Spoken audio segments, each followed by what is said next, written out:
Opa! Welcome everybody to Stavvy's World. 904-800-STAV. Call in. We'll solve all your problems. This is the first time we've ever had an athlete equal to me on the podcast. This is the first time I've ever felt a stalemate in terms of alpha energy coming off of this. Like, yeah, it's like, you know, when there's two beams in like Dragon Ball and they're like right in the center and you're just like, who's gonna fuck? That's how I feel in terms of athletic prowess right now. Yeah. And just pheromones and everything like that. It feels like an absolute match. We got my boy Blake Griffin on the couch. What's up, dog? Thanks for coming. Yeah, man. Yeah, of course, dude. Thanks for coming to Queens. And first time in Queens? Yeah, it actually is. I love doing that to people. I was really enjoying like driving through, just like taking it all in. Yeah. It's awesome. Nobody here, all the like Yemeni like bodega guys have no idea who you are when you walk in. That's the best part about this neighborhood. Yeah. They just see you as an opportunity to sell 2 chopped cheeses. They just see, I got a sandwich from a deli one time. I was heading out to like Long Island. Yeah. I stopped and the guy goes, he like made the sandwich extra big. He goes, "Big sandwich, big man." I was like, "Thanks, buddy." That is awesome. That is the funny thing about being, I mean, famous is one thing, but like just a huge guy. Yeah.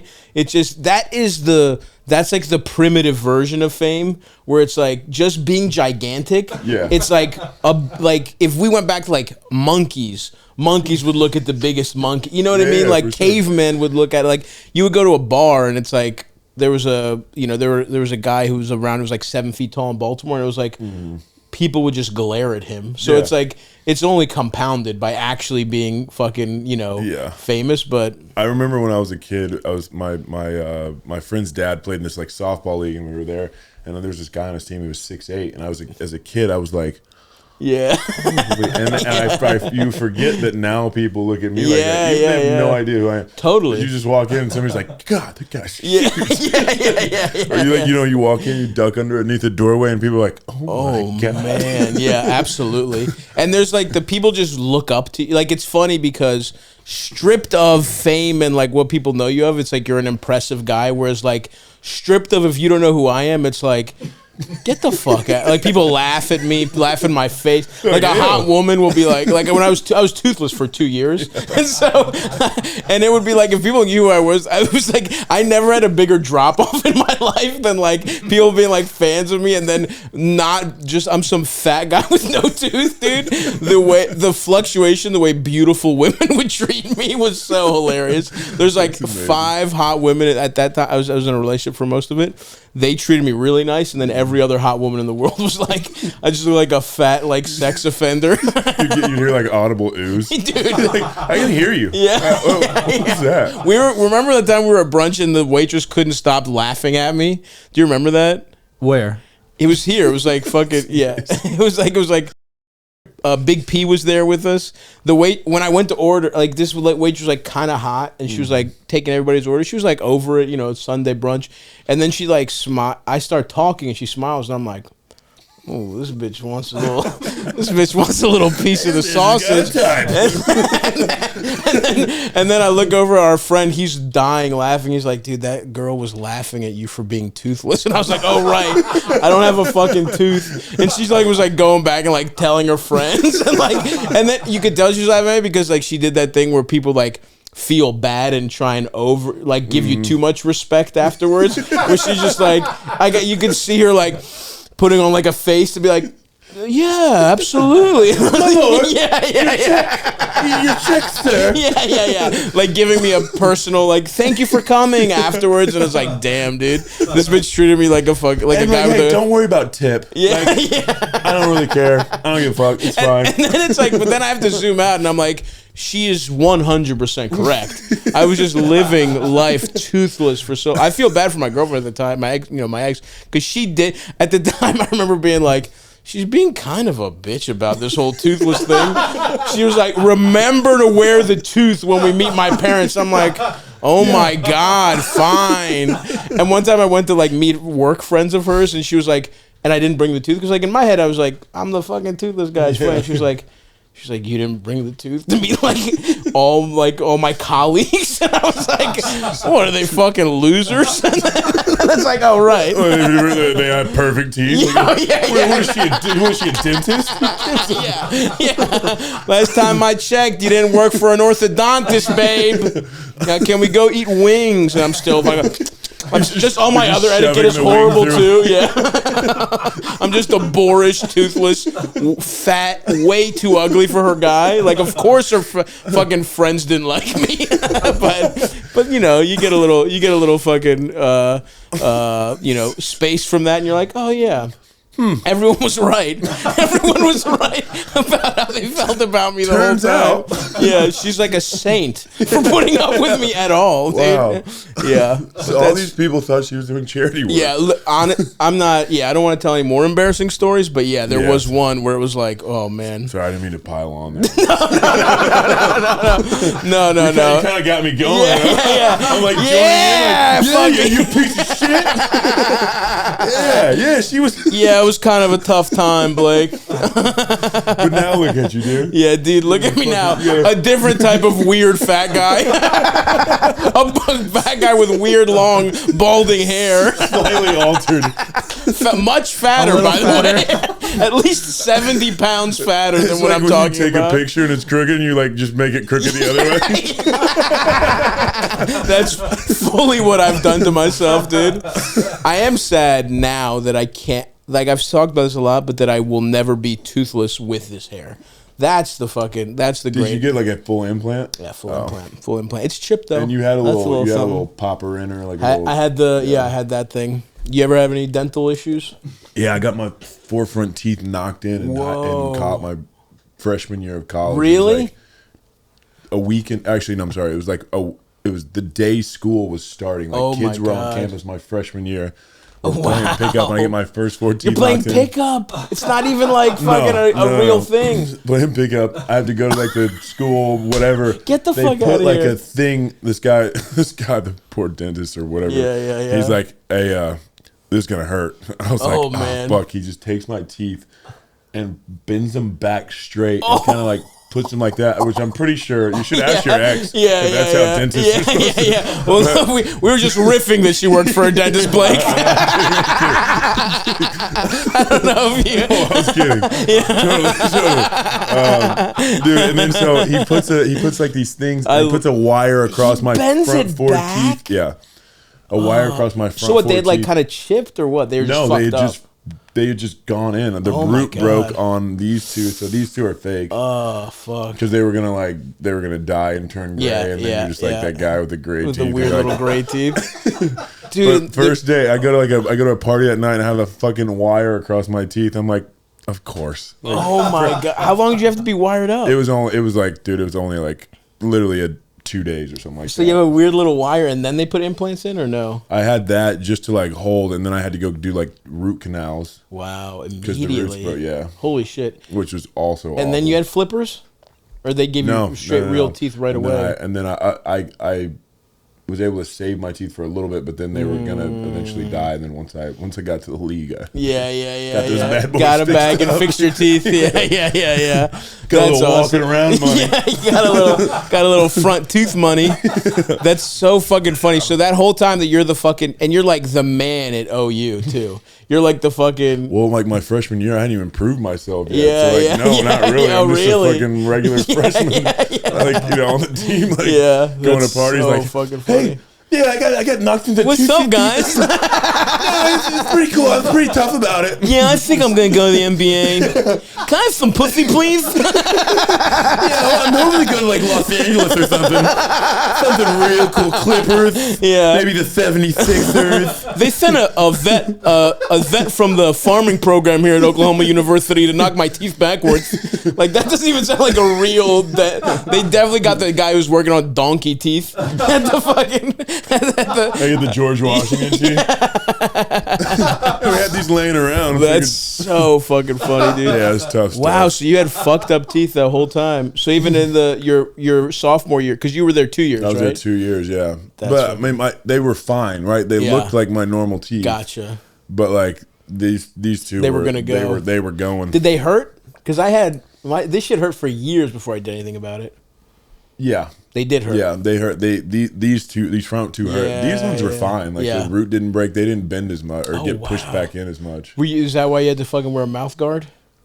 Yeah, honestly, yes. Yeah. From that moment on, I wore a mouthpiece every practice, every game. I was mouth guarded up, dude. I didn't go anywhere without it. That's so fucking funny, dude. I did not want to experience that again. Oh, dude, that's fucking brutal. And we were playing this. There's like a smaller college in Oklahoma. They brought their guys up, and that's who we were playing against. We were playing pickup, and they were like, you bring guys that aren't, of course, not the same level. D1. yeah. But like, they're kind of like, fuck these dudes. Of like, course. They're playing hard as. Oh, dude, that's their fucking Super Bowl. Me and this guy get tangled up, and he just fucking elbow right to the. And I was just like, you're like, ow! Ow! I'm just a freshman. I don't have my parking pass yet. Yeah, it was like immediately. I was like, oh yeah, something's wrong. That sucks, dude. Yeah, I mean, I cracked my shit on a chicken wing, so we both got tooth injuries in incredibly on brand ways. That was the athletic prowess you were talking about. I was fucking those boys up. I really was. They're awesome. Ever had the wings? Anytime you get a chicken wing, thinking like, trying to show out. Yeah. I was doing the tomahawk jam equivalent of biting into a chicken wing. I've been in a chicken wing with enough force to break my tooth, dude. It really was a sobering moment where I was like, what am I doing here, man? That's great. That's really great. That's fucking hilarious. All right, I love it. Dental issues, but never as a kid. You ever fucked up? Did you go to, because I remember my family, we just straight up did not go to the dentist until my father built the booths in a diner that a dentist owned, and then he almost like bartered us like dental care. He was like, we'll throw in a booth if you look at my son's teeth. Your dad's he's a carpenter. Nice. Yeah. That's kind of handy. Yeah, if he did anything for our house is in complete disrepair. There was literally, I wish I was kidding. 10 years ago, there was like a hole that squirrels were burrowing into. And it was like, we live in Baltimore City. This isn't Oklahoma, right? This is not like some beautiful property with an acorn tree. No, it's a shitty row house that my dad just never patched the roof of. Yeah. But it was, he would build this like hilariously gigantic, gaudy furniture that we didn't have space for, but he would make it like custom. Yeah. So he would work really hard on shit that was like, and he never thought about the future. Like he put a very small TV hole in it. It took him like 8 years to build this beautiful maple furniture, and then like within 1 year they came out with flat screens TVs, and he had to like put a little table in the square thing, and then we just had like a flat screen standing outside of it. It was so he just keeps upgrading it instead of just Oh yeah, no, he was so, it was so funny. But yeah, those old school TVs. Remember how everybody knows, the cubes, how fucking heavy those things were. Yeah. I remember we got like my dad comes home with like this like giant. At the time it was giant. Of course. For our house it was giant. Our house was tiny. But it was probably like 50 inches. And I was like, whoa! Oh man, yeah. Those TVs were awesome because like as a kid, because we had one family, like there was one rich family in Greektown, which made their money because their machine shop's roof collapsed and they sued the roof manufacturer. So it wasn't even like anyone was a great businessman. They just like came up big lawsuit wise. But I remember they had one of those fucking big ass TVs, and then I saw a picture of it, and like it's like they're just giant pixels. Like they weren't. Oh yeah. The picture on those was hilarious, but you were just like, holy shit, it's fucking. It was incredible because we had like this. Probably like literally a 30-inch my whole life, and then my dad comes home with this fucking TV from Best Buy, and me and my brother and my dad are like trying to get it like it almost doesn't fit through the door. My mom's like, why did he get this? Yeah, because it's fucking awesome. Well, would your dad just bring home random shit? Like what was the setup? Because you're in Oklahoma, and look, I've been to Oklahoma once. It was one of the worst. I mean, look, it was so dog shit. And we were in like some shitty casino. I mean, the casino people were nice. The gig was nice. Which casino? I couldn't tell you. It was like close to a shittier state. Like Arkansas? what? Yes, yeah. I remember being like, Jesus Christ, this place sucks dick. At least, love how like automatically you're closer to shitty state. I'm like, oh, Arkansas. Yeah. But you're right. I'm like, oh yeah, thank God we're not from Arkansas. Yeah. But honestly, yeah, dude. But anyway, I remember being there and being like, because I was like, all right, whatever, it's fuck. Because in my head, I had done casino gigs, and like the casino fucking.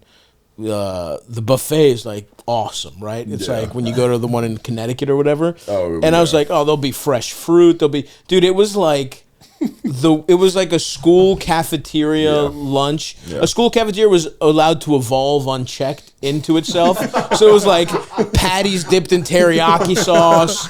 It was like weird, like all the Chinese food was just. It was like that Simpsons episode where everything goes back to the same kitchen, and it's like, oh, put in a different sauce, and it was like there was no fruit. You had to like literally purchase a little ass cup of fresh fruit. It was like $7, and it was. I remember I was there for 3 days, and I was like, I wanted to kill, and I was not a healthy guy, mind you, right? This is peak toothless me, you know? And I was like, literally, like, I was like, I need water. I need fucking vegetables. And that was being in Oklahoma. And they took us out on the town once. And like their big restaurant was a burger place that was like, again, just frozen patties. Were you in, was it Choctaw? Maybe. Probably Choctaw. No disrespect to the good people of Choctaw. No. They did some bad stuff to you, with those blankets and whatnot. And you deserve to get yours with casinos. I'm just saying, I don't want to be there ever again in my life. Well, I mean, unless the check's right. I know a couple people in Oklahoma. I know. I'm talking to the fucking mayor Oklahoma right City's now. like, it's so sorry to shit on the state you're from immediately for 10 straight minutes. I gotta do some rebranding here. Yeah. The Thunder are pretty good. The Thunder are cool. I'll give you that. We got a river walk now. The river walk, hell yeah! I want to go to OKC. I will say that. I want to see a game, and I also do. There's a comedy club over there. I do want to go do that shit. Bricktown, something like that. It's actually like the people in Oklahoma are just like salt of the earth. Yeah, like the nicest people. I believe that. Like I was back home recently visiting my parents, and like I'm driving through their neighborhood. Everybody that's out or walking. Everybody waves to each other. Everybody. Yeah. And then I come back to LA and I'm like, oh, you can't do that. Or here especially, I'm like, fuck off. No. Okay. But see, I am that traditional fucking East Coast type of guy that's like, that does make me uncomfortable to getting waved at nonstop, which I got to change, I guess, because it is nice. And Greek people are kind of like that too whenever I go back to Greece. But I just like, there is a little bit of the like, I like people that don't want anything to do with you, and then it's like, but if you need them, they will help you out. I do think there is that element of it. But I believe. I'm just saying, like, I can't imagine, because also you just seem like a fucking big city guy. Like, you know what I mean? Like, you seem like the kind of guy who. Like, I can't imagine. Like, what the fuck does? Yeah. You seem like the poster boy for changing, for leaving it all behind. Sorry guys. But like, what the fuck? I guess what does Oklahoma? What does like a childhood there look like? What was your parents' setup like? Because I guess this all started with a TV conversation. Like, I was poor in Baltimore, but my dad ran his own cash business, so we were poor like 92% of the time, and then there was like 10 days sprinkled throughout the year, which was when my dad got paid for a huge job. And it was like, we're going to Costco, we're getting every snack imaginable, we're getting Nintendos, we're getting a TV, and then we're poor again. And make this last. So I'm just like, but what is it? What does Oklahoma look like? So both my parents were public school teachers. Oh, wow. In Oklahoma. Oklahoma is one of the, at the time, I don't know what it is now, but even recently there was a huge teacher strike, but it has to be bottom 5. Oh, yeah. Bottom 10 as far as public school teacher compensation. I believe that, So we didn't grow up with any money. No money. That sucks dick. But my dad was a basketball coach. He's won tons of state championships. 12 maybe state championships in his career.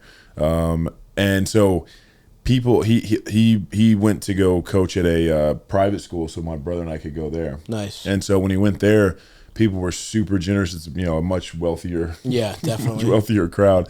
And so like somebody gave him like a Best Buy gift certificate, so he bought the TV. I remember randomly we got like one of those like freezers you keep in your garage. Oh, it's like the lift dude. up. Like Yes, it's still at my parents' house today. I bought them a new house.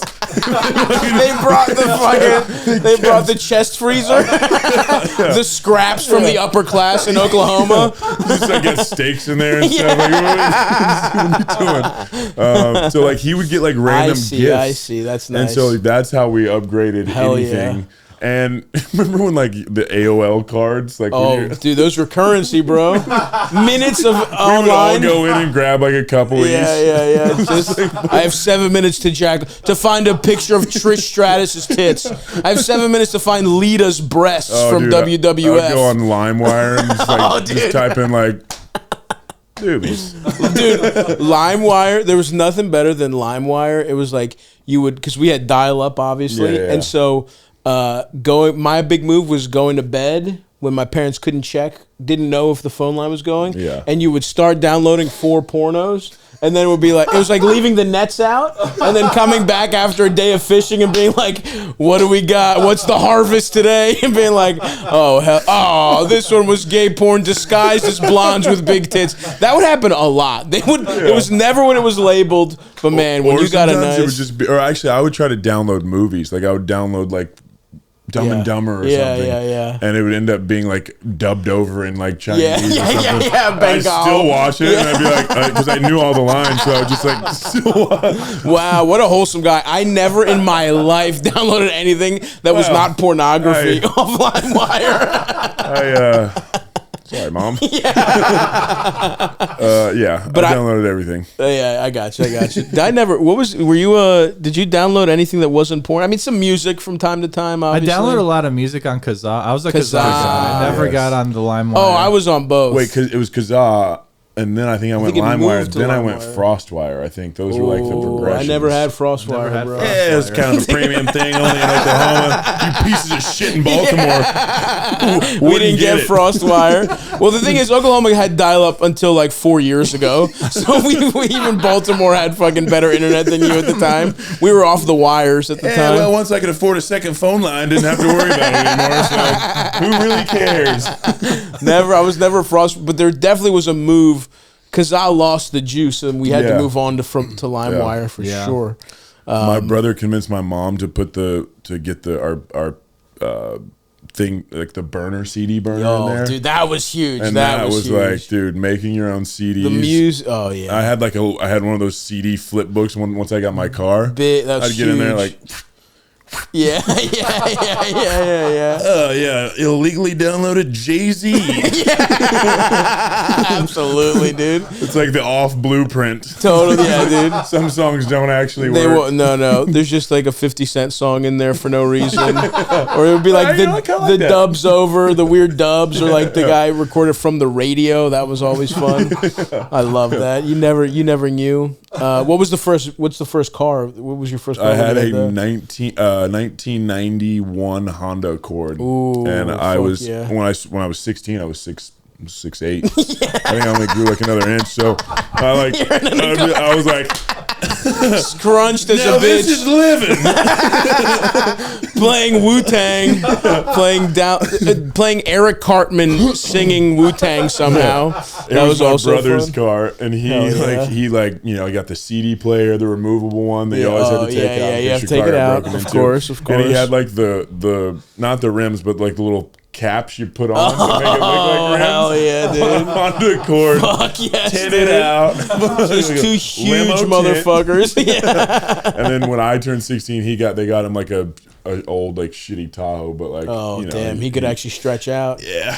But little Blakey had the Accord. Yeah. Little Blakey had the Accord. Literally, my dad and I were like driving to like a basketball game. And I looked down and I like watched it go to like 200,000 miles. Wow. I was just like, holy shit. Yeah.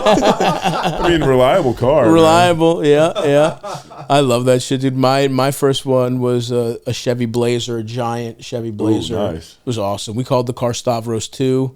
We had a lot of great times in that car. Were you one of who was like the first of your friends to get a car? You remember like how the first guy to get a car was just like, oh, I feel like before I had a car, we would whip my mother's Dodge Grand Caravan quite a bit. Nice. You had a car, but we weren't really hanging out in high school that much. We would like, because Eldest had moved away. We grew up together, and he had moved to the burbs. Oh, His family got boy. yeah. We got out. He lived in the worst. He lived in absolutely the worst apartment out of all of us, but they got out quick. So it was more like you would come and it would be like a field trip. We would meet up, but I feel like we would whip Big P's.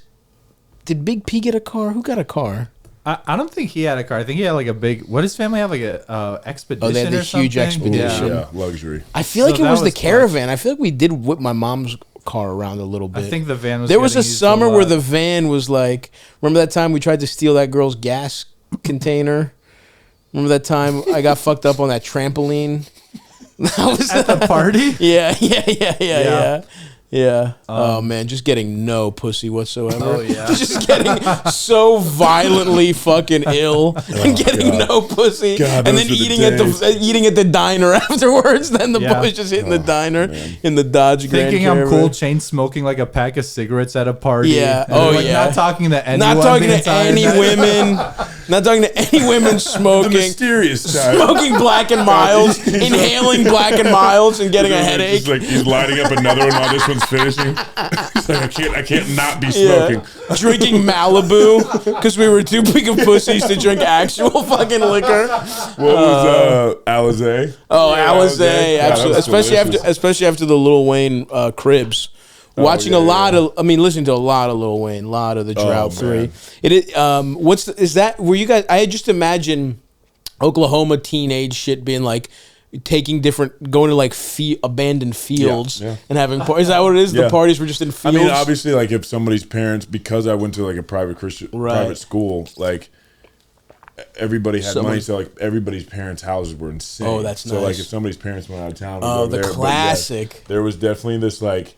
You would go to like the back of this neighborhood and go down this dirt thing, and then you had to like I had to gun my the Accord. You had to get out. And, like, but I definitely caught air once I got over. And I'd be like, boom, like one of the caps would fall off. I had to get out and put it back on. But yeah, then you pull out and it'd just be like this open field. Oh, and everybody would just park their cars all facing, in a circle. Incredible. Lights on, and you just everybody just fucking getting fucked up, drinking. I didn't really like drink in high school that much because you were like you still had to get out. You had to get out of Oklahoma, dude. The the family was depending on you. Yeah. So I would just like hold a beer and be like, yeah, nice. Yeah, it is funny. You forget athletes like when they take that shit seriously. Because I guess we didn't grow up without no one had any athletic talent.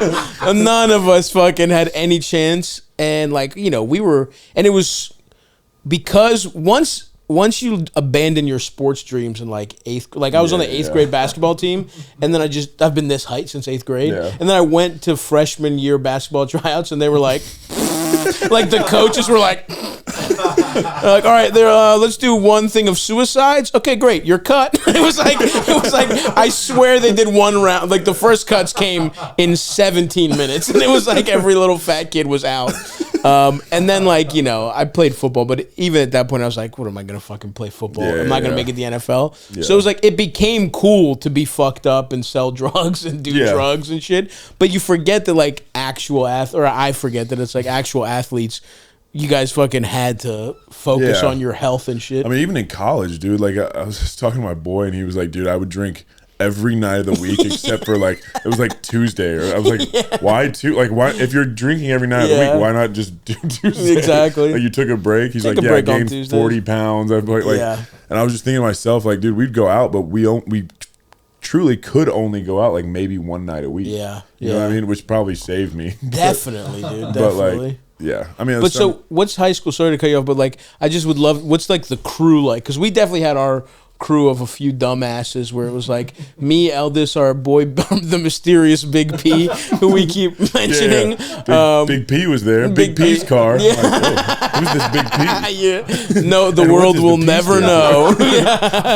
And then we had like a couple like some like tertiary friends that would cycle in and out. Did you have like a set crew of boys? Yeah. So one of my best friends to this day, Josh, he's he went to a different school, but we played sports growing up together. Cool. He was like kind of in our group, but not like at our school, so it's different. But at our school, it was me. He was a broke bitch. Yeah. he can't get into Can't afford to get in there. Yeah. Not with us and our 60-inch TVs. So it was Tucker, Justin, and Wilson. Classic. And what are their addresses? Since we're going full names. Oh shit! Sorry guys. No, we can bleep it out. Tucker, Big T. Big T. Justin. You know what? That's about the encryption we're doing on our friend Big P. Big T. We had Big Hitchcock. Big Cock is what we called him. Big Cock. Big and then T. Big Dub. I'm not even lying. We did call him Big Dub. Yeah. I love it. Yeah, that was like our crew. And we were like, we all played basketball.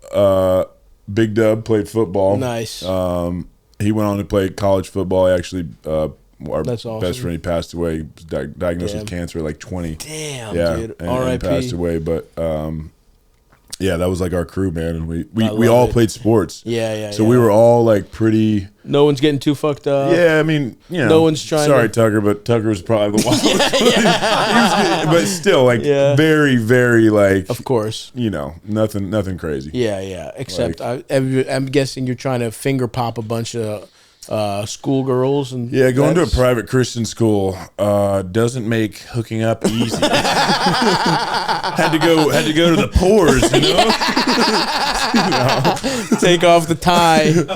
I had to like stop pretending. I'd be at school with everybody.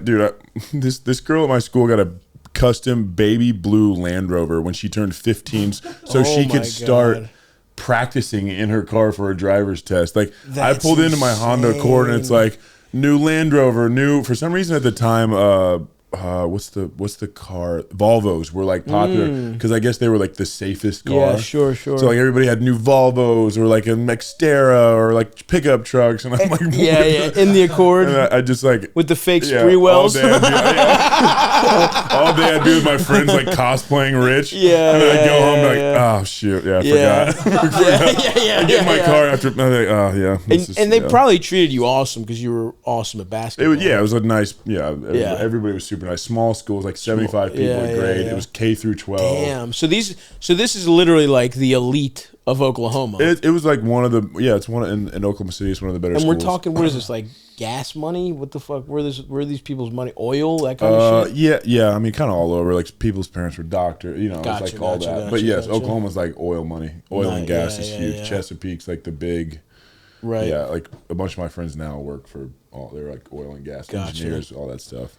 Not to brag, but I got some engineer buddies. Dude, that's fucking cool. You guys ever need me? That's fucking awesome that you have friends in the oil and gas industry, man. Still profiting off the land. They just started fracking under a reserve, like under those casinos. They're fracking under them. Actually, they're not getting anything. We're playing the long run. Come on, man.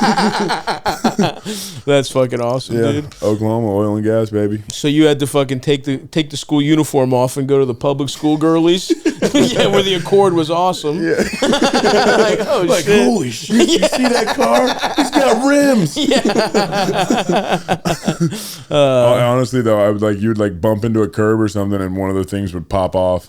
Yeah. It happened all the time. Love that, dude. Yeah, so whatever, man. Cosplaying rich, man.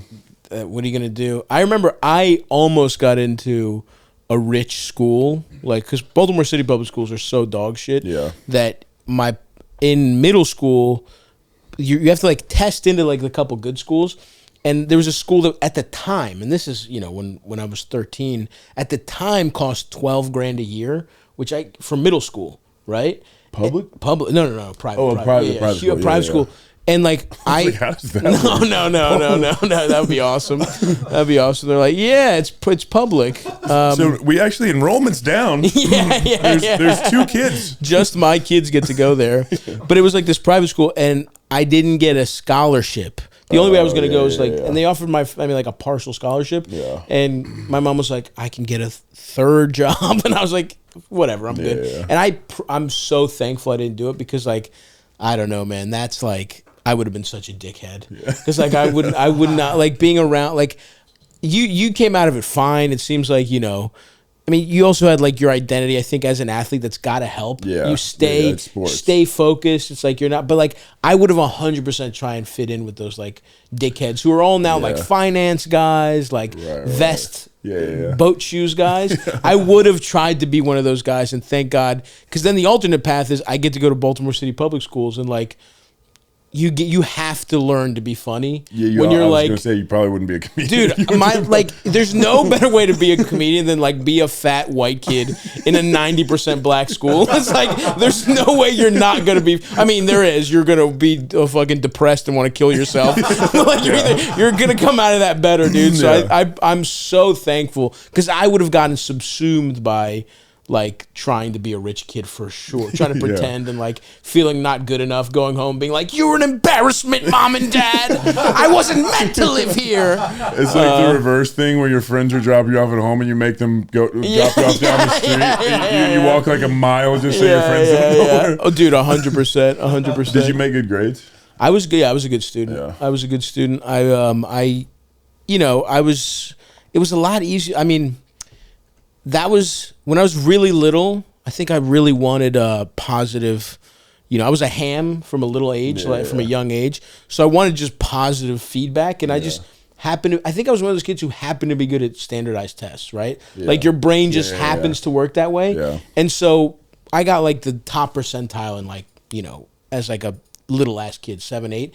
And just the way my mom was pumped and me being smart, I was like, fuck, I have to get awesome grades. And then I started cheating. And then in middle school, I get into this program where it's like, because I didn't go to the private school, you would test into the biggest, like, you would test into it. And there's literally like 6 classes spread across Baltimore City where they would put like the smartest kids. And I ended up being the dumbest kid in the smartest class. And I was like, whoa, I'm not smart. I'm fucking stupid as shit. I'm going to start cheating and entertaining these people. And like, that's what happened. I started like, I remember one time my proudest moment is I was supposed to give a presentation on like how rain works in you know, science or whatever. And I just like, I totally forgot about it. Completely just forgot that it was happening. And so I took like, I put a fucking I had a chef's hat for an unrelated thing. Like I don't know why I had a chef's hat, but I wrote God on the chef's hat, and I cut up a bunch of paper and put it in a plastic bag for my lunch. I took my brown paper bag, I cut it up. I took the plastic bag that, you know, and I put rain on the bag. And I was like, here's how rain works. And I just went up and did my presentation with a straight face. And everyone was just dying. And my teacher, who was like, you know, hot, had big tits. That's also was part of it. I just wanted to make her laugh, I think. And it was working for some reason. And she completely, she gave me an 80%. I remember for my presentation that it's God sprinkling. Chefs had God written on it. It's like, well, we didn't learn anything, but we all had fun. We all had a good time. Here's an 80 for you.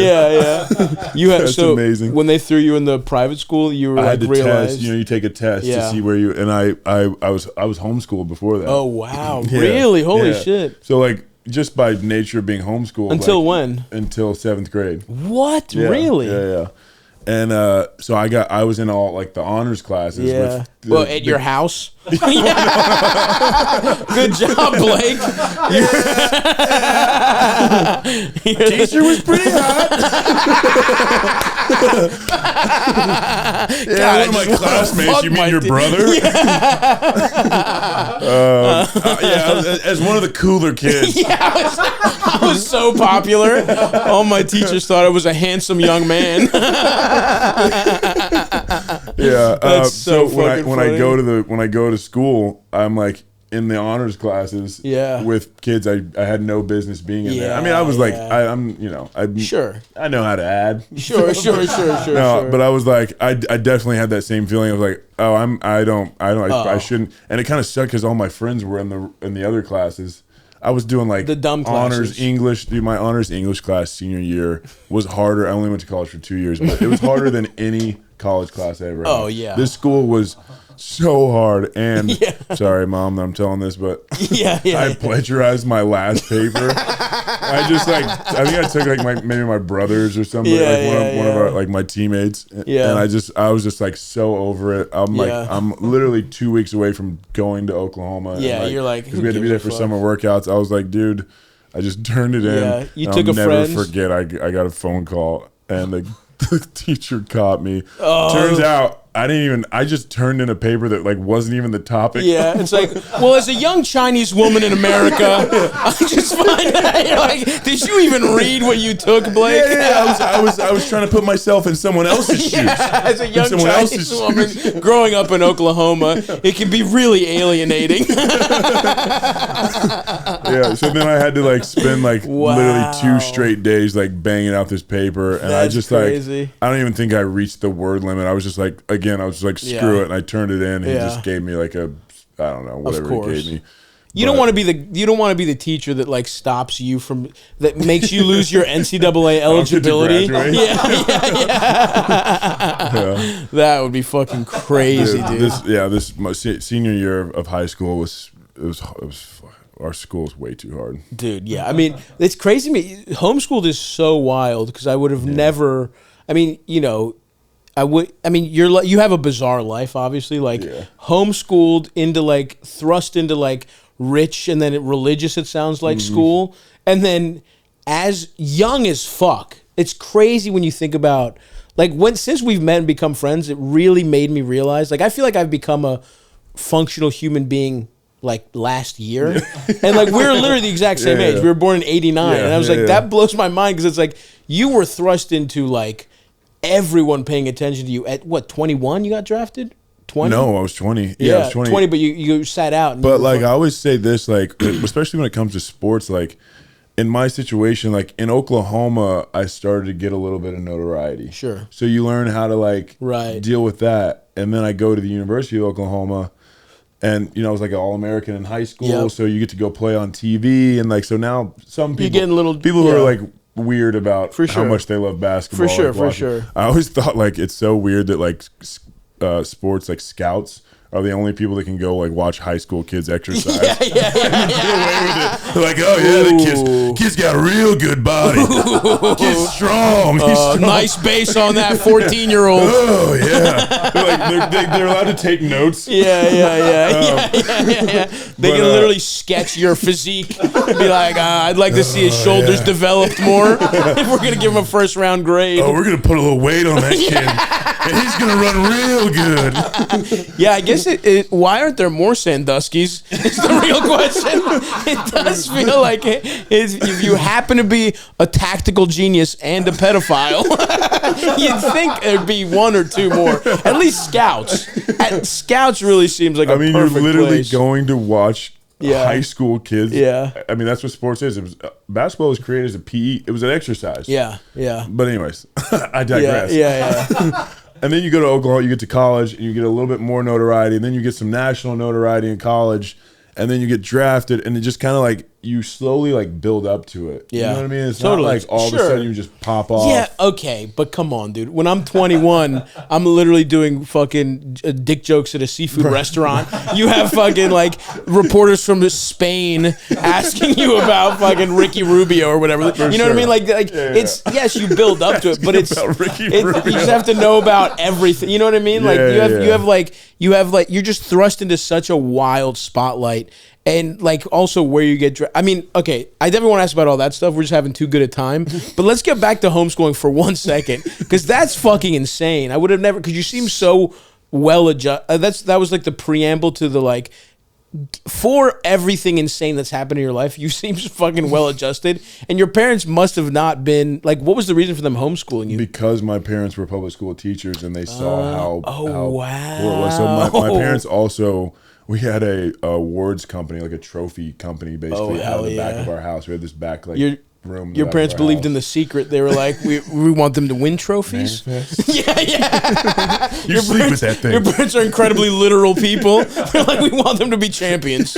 We will make a trophy company. So like that was like their extra income. Hilarious, and so my dude. mom. What a bad country. It's like teachers needed to run a small business out of their home. Yeah. And my mom made the decision to like basically stop, and like she kind of like was able to like work that a little bit more to help. I mean, we made trophies for all the youth leagues. Like I won trophies that I made. That's crazy. And sometimes I would just come home and take it apart and put the pieces back. I swear I would keep the big ones, but not to brag. Yeah, nice. Getting some pretty big trophies. When I was 11. You just get like a trophy and you're just like, all right.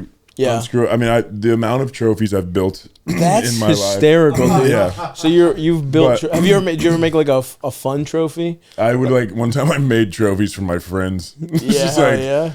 biggest loser. Yeah. Smallest dick in Oklahoma. Big dub. Huge loser. But like so the homeschool part of it, like we played That makes sports, sense. Yeah. and we had a neighborhood full of kids. So like we were true. always around kids. It wasn't like there's some homeschool people who are like they're not around other kids enough. Like That explains it. The fact that your parents were teachers and that they were actually like, because usually homeschooling happens because you're an incredibly bad parent who wants to teach their children that like, Jesus has been resurrected through like a turtle and the earth is flat and like, shit, just weird fucked up shit. But yours actually just, you were socialized through sports and they were actual teachers. Yeah. Yeah. Okay. And that makes my mom sense. would like, she would do the whole lesson plan. She would teach us everything, every subject. Yeah. And like, dude, it was great, honestly, because we would start, I think, like at 9 a.m. and I would get all my stuff done by 12. Oh, fuck. And then me and my brother eat lunch and we just go outside, play whatever sport. Sick. And we would wait for the neighborhood kids to get home. Yeah. They would get home and then we would literally play all day or go to practice at night or go to a game or whatever. So we were, except for 9 to like 12, we were always around kids. And I had my brother too. Totally. You know what I mean? So like that helps. Like I can't imagine being homeschooled as an only child. Oh my God. Just at home by yourself hanging out all day with just like, I don't know. So was there a moment where your parents were like, oh, these motherfuckers are actually going to be good at sports? We should get them in real school or I like, think it was I don't know because we didn't like consciously talk about that. Interesting. But they definitely my dad taught at probably one of the worst inner city schools in Oklahoma. Mm-hmm. Like we would go to games like to go to his games when we were young, and like it's like the type where you walk through metal detectors. Yeah. Like the campus police officer would come out and walk us in. Yeah, damn, dude. And he like, I mean, he won like, multiple make state way for the championships. light-skinned children. Make way. We must protect them. Whose kids are that? Oh, the black coach with the redheaded wife? Part the way for the light-skinned children. Hands off! This is our one shot!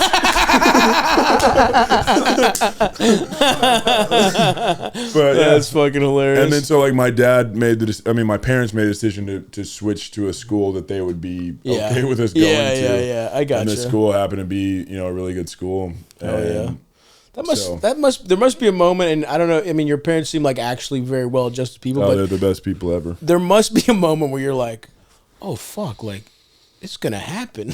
when it's like, because you're like, I want to be a good parent. I want my child to have the best life. My children have the best life possible. But there's got to be a moment where you're like, oh fuck yeah, dude! This could be. Looks like we're moving out of the neighborhood. I might not have to live here too much longer.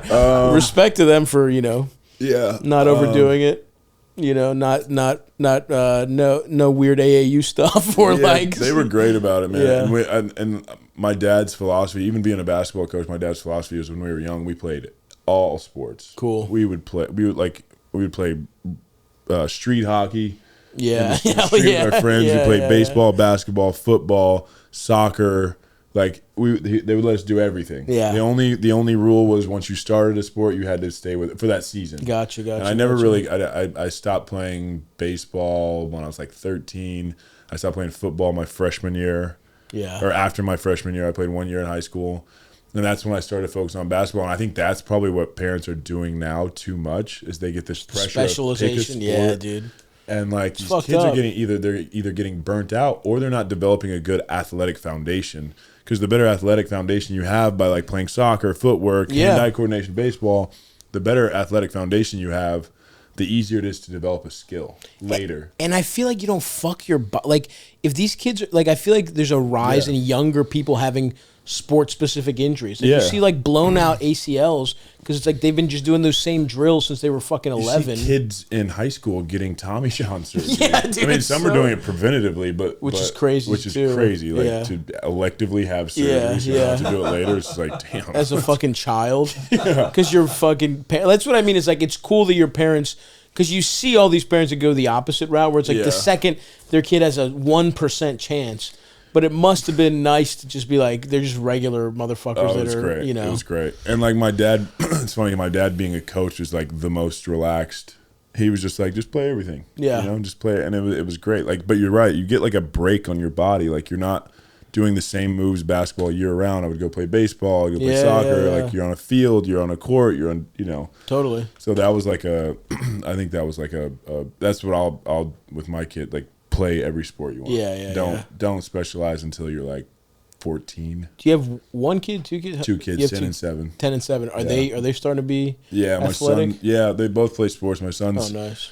He's like when you were talking about your parents like watching you, I'm like, man, this kid's good. I don't tell him that, but I mean, I'm like, dude, I'm proud of you. Good game. I always try to like tell him like, totally. I love how you went and high-fived your teammate. Right, looked out for this guy. Right. But like, man, I watch him play and I'm like, oh my god. Yeah, like, oh fuck. Kid's a freak. Kid's nice with it, bro. I can't catch him anymore. He's fast. Yeah. I don't know. It's a weird. It's pretty cool, man. And my daughter too. She's 7, so she's like, my son's like in that zone of like him and his friends are like obsessed with sports. You know what I mean? They're in that thing where they really love it. My daughter, like, she likes it. She plays, and she's good. She's tall. But she's like, she's not quite there yet. If she wants to play sports, great. If not, I don't care. Do you want them to? Because I always think about that shit where it's like, do you want? It is kind of. I mean, it's been a great life. Obviously, I think it's cool. Like you do a bunch of cool shit, and it's like I think you're set up really nicely.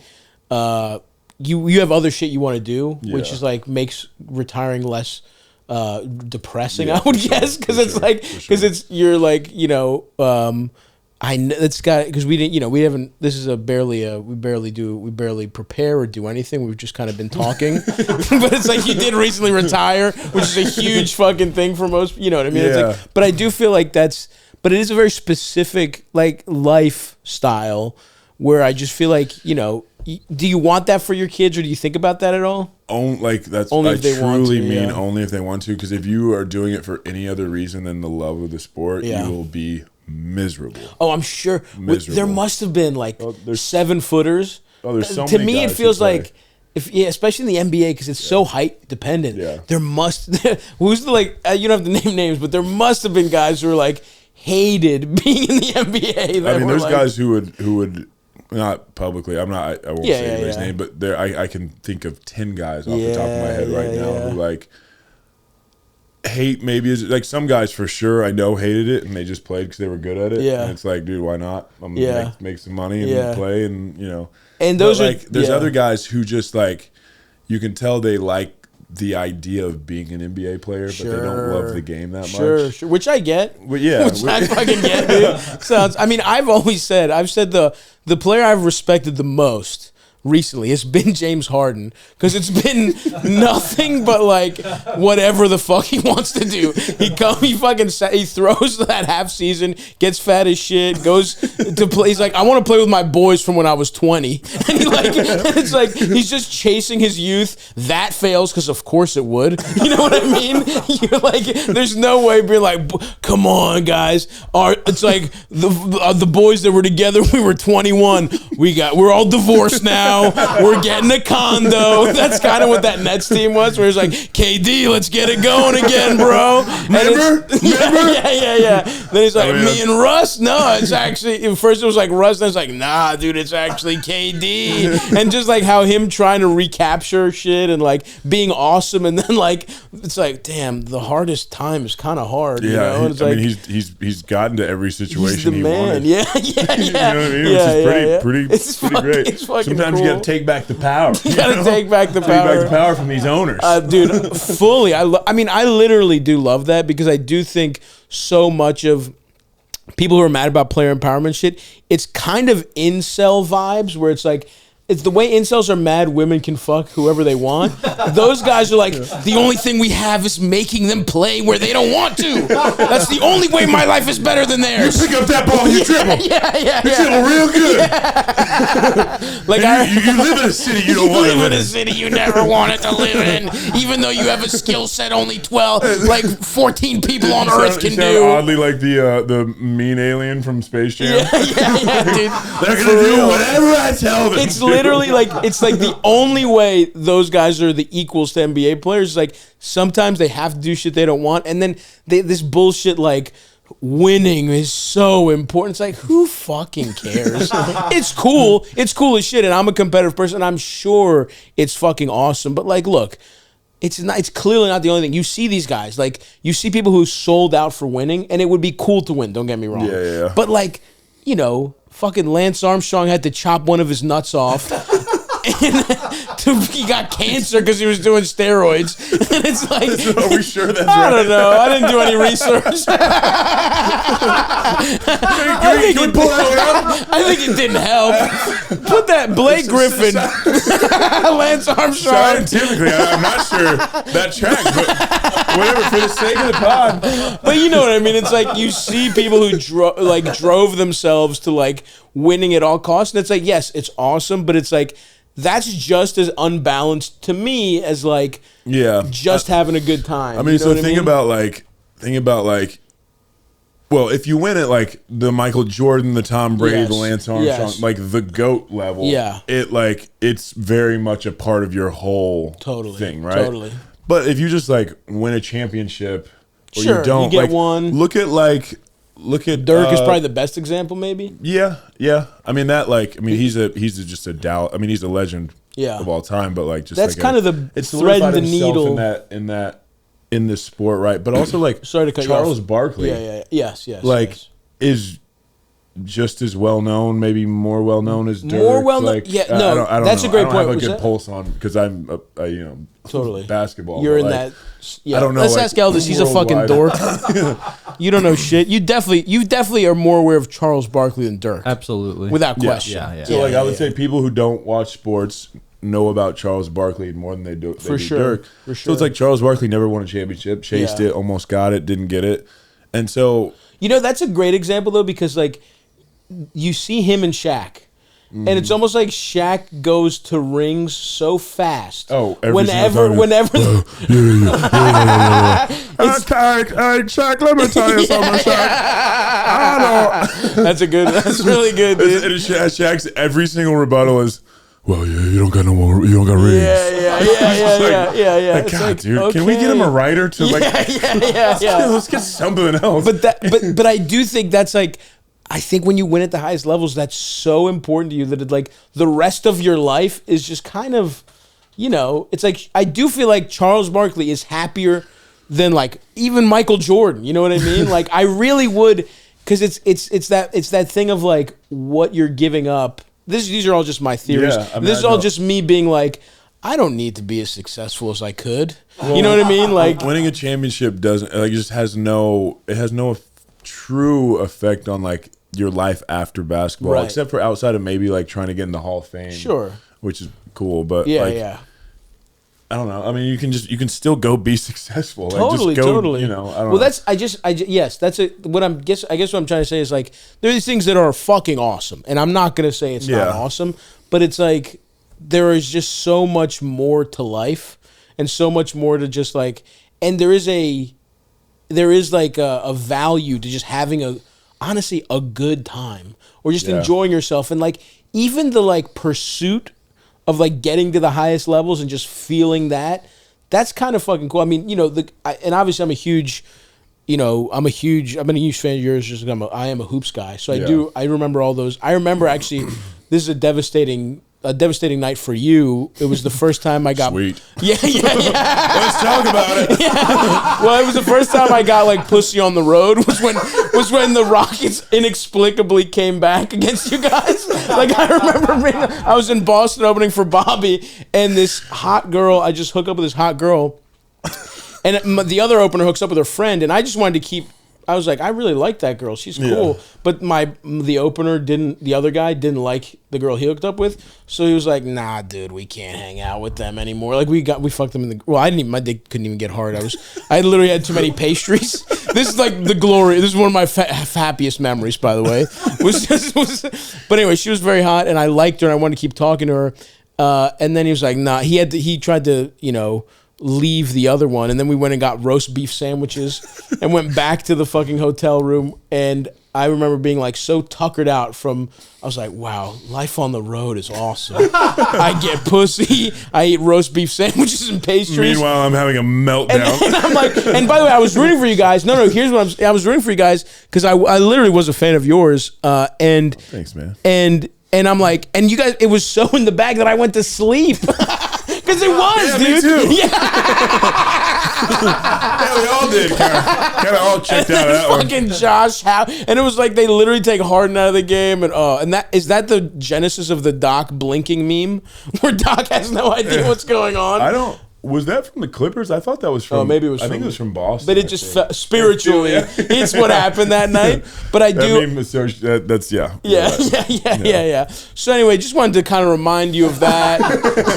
Yeah.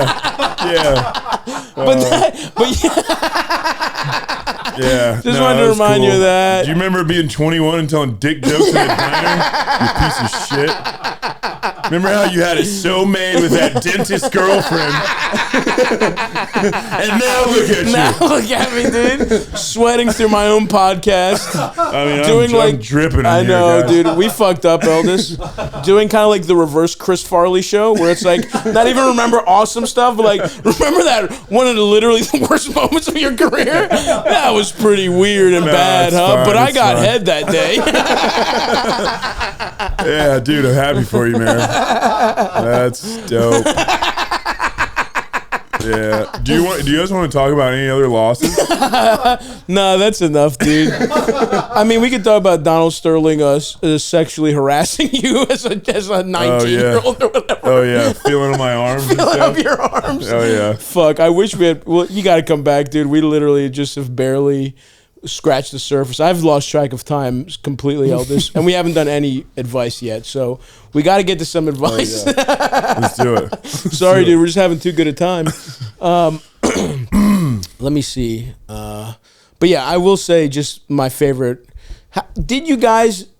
How often did the Clippers read the deposition statement, which is one of the I read it every year. It's one of the funniest things in the world. The question was this your handwriting? Yeah, I'm in the back of a limo, and I'm with a girl, and she's sucking on me. Sucking on me. And I'm having a good she's time. Making me feel good, and I love when she's making me feel good. Sometimes Pull it up, Eldest. Donald Sterling. Sir. Sir, I mean, you have to read. Yeah. I'll read the Sterling thing, and then you come in with the. Kind of a failure in producing, not already having this, Eldest. Well, yeah, I fool around sometimes. I do. When a girl seduces me and tells me all these hot stories, dirty things, and tells me how much she wants to suck on me and takes my shoes off and licks my feet and touches me. When I'm in a limousine, she takes off all her clothes. The limo driver said, well, what's going on? And she starts sucking on me. She starts sucking me on the way to Mr. Coon's house. I forgot about that part. I forgot that's the guy's name. And I thank her. I thank her for making me feel good. Sir, the question was, is this your handwriting? Oh, yeah, sorry. Sorry. I thought you wanted to know about my... I thought you were asking me about Mr. Coon's house. Getting sucked off to Mr. Coon on the way to Mr. Coon's house. Also, is that a nickname? Yeah. Like the racism was right in front of us the whole time. Oh my god, dude. Yeah, you got to come back. We got to talk more about that shit. But yeah, so good, incredible. All right, let's look. We got to take some calls. We got to fucking a world-class athlete, a father, an Oklahoman. How many times did you get Oklahoma thrown at you? Honestly, not that much. You're not the first one. Great. Hey, just remember wondering. that time you brutally lost in the playoffs?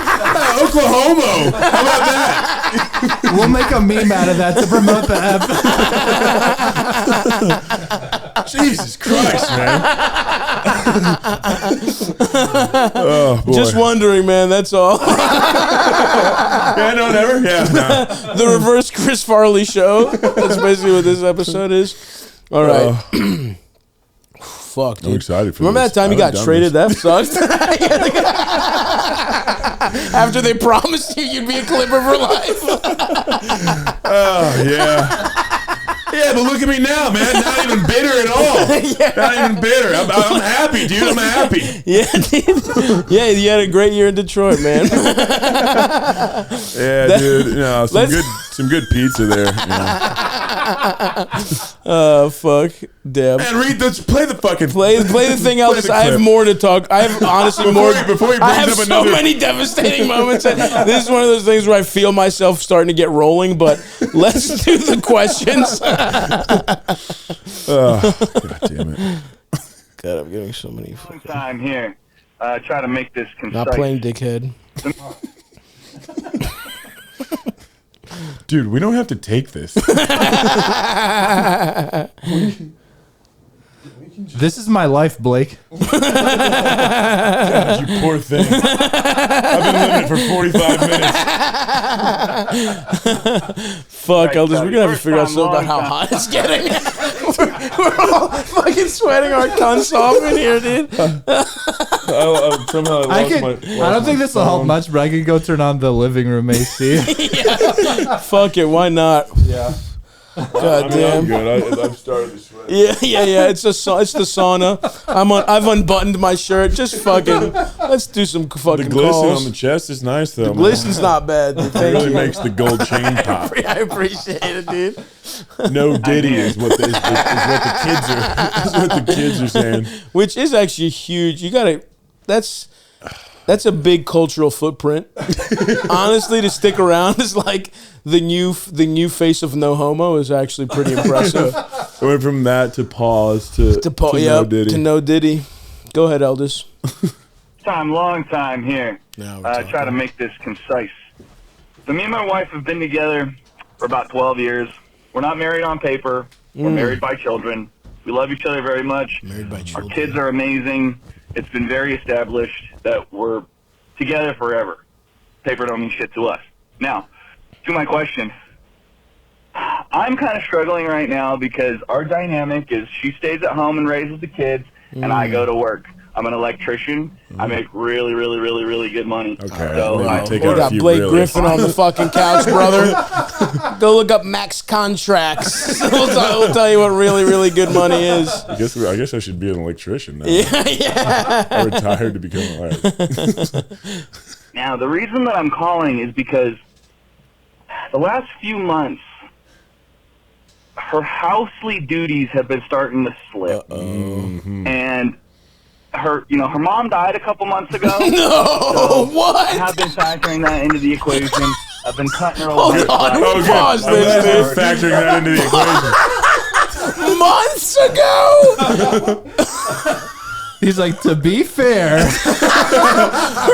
I died. have been cutting her some slack.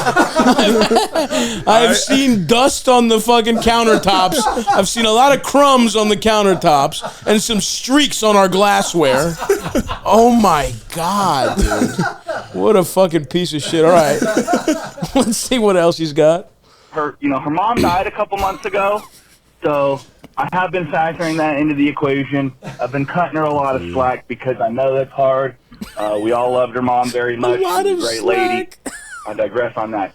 Right. So the point I'm trying to get at here is, That's a she's home digression. all day. The 3-year-old, she can be a terror. She can be a menace, my but she's God, pretty dude. cool and manageable sometimes. And then, the 10-month-old is a bundle of love. She just needs to be breastfed every few No, hours. this I guy's understand that trolling. can be taxing, but you gotta understand, man, I'm at work for 11 hours a day. This is crazy. And, when I get home, it's the same as when I left. And then she starts doing stuff. She's like, oh, you're home now? You can help with the kids. Now I can do my house chores that I should have been doing all day, and we're going to have dinner at 9 o'clock. I know you got to be up at 5:30 in the morning, but we're going to bed late every night. This is and crazy. so they're just starting to grind me down. And I'm just struggling because I love her very much, but she's a little sensitive. I don't know how to bring this to her attention without deeply offending her and making her feel like she's a bad mom. This is she's fucking not at all. insane. So hopefully your guest has kids, but if not, maybe you that's guys can the still issue. shed some light. I can't understand this because I don't have kids. I mean, It's not the fact that you're a fucking I guess I'll lunatic. take this one. Yeah. Have you tried, picking up dinner on your way home? How about basic empathy?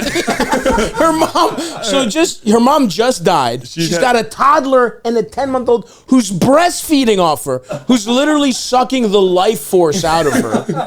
Dude, this is fucking nuts that you're saying this shit. This has got to be it. He's got to be trolling a little, but he might not be, dude. Yeah, maybe. I mean, Okay, this is crazy. 10-month-old in and of itself is enough to be like, Yeah. you get a year to fuck it. Like we have a friend she had a kid and he's like almost 2 now, not even a year and a half, whatever. But it's like that shit fucking takes it out of, especially the mom, dude. dude, the baby's let's clean. think about this. She had the kid 10 months ago. She's probably, postpartum's a real Yeah. thing. Her mom dies. Mom dies, and who knows what like the lead up was? Was she sick? Yeah, was it yeah, sudden? right. Either way, there's a lot of fucked up shit going on. He's like, here. well, we all loved her. We all love her. She's a great lady. Thanks for that. Anyway, the point Can is, you tell this bitch to start cleaning the goddamn house? do you know They're making such good money. By the way, I'm they're making really good money. Get a maid. Yeah, dude. Literally, get a fucking housekeeper. And you're like, dude, I'm working 11 hours a day putting wires, connecting big different bulbs to different wires all fucking I just day. don't. You can't brag about having Yes. making really. It was you. 3 reallys. 3 reallys, bro. really good money. 3 reallys. And then complain about your wife not cleaning. Get a maid.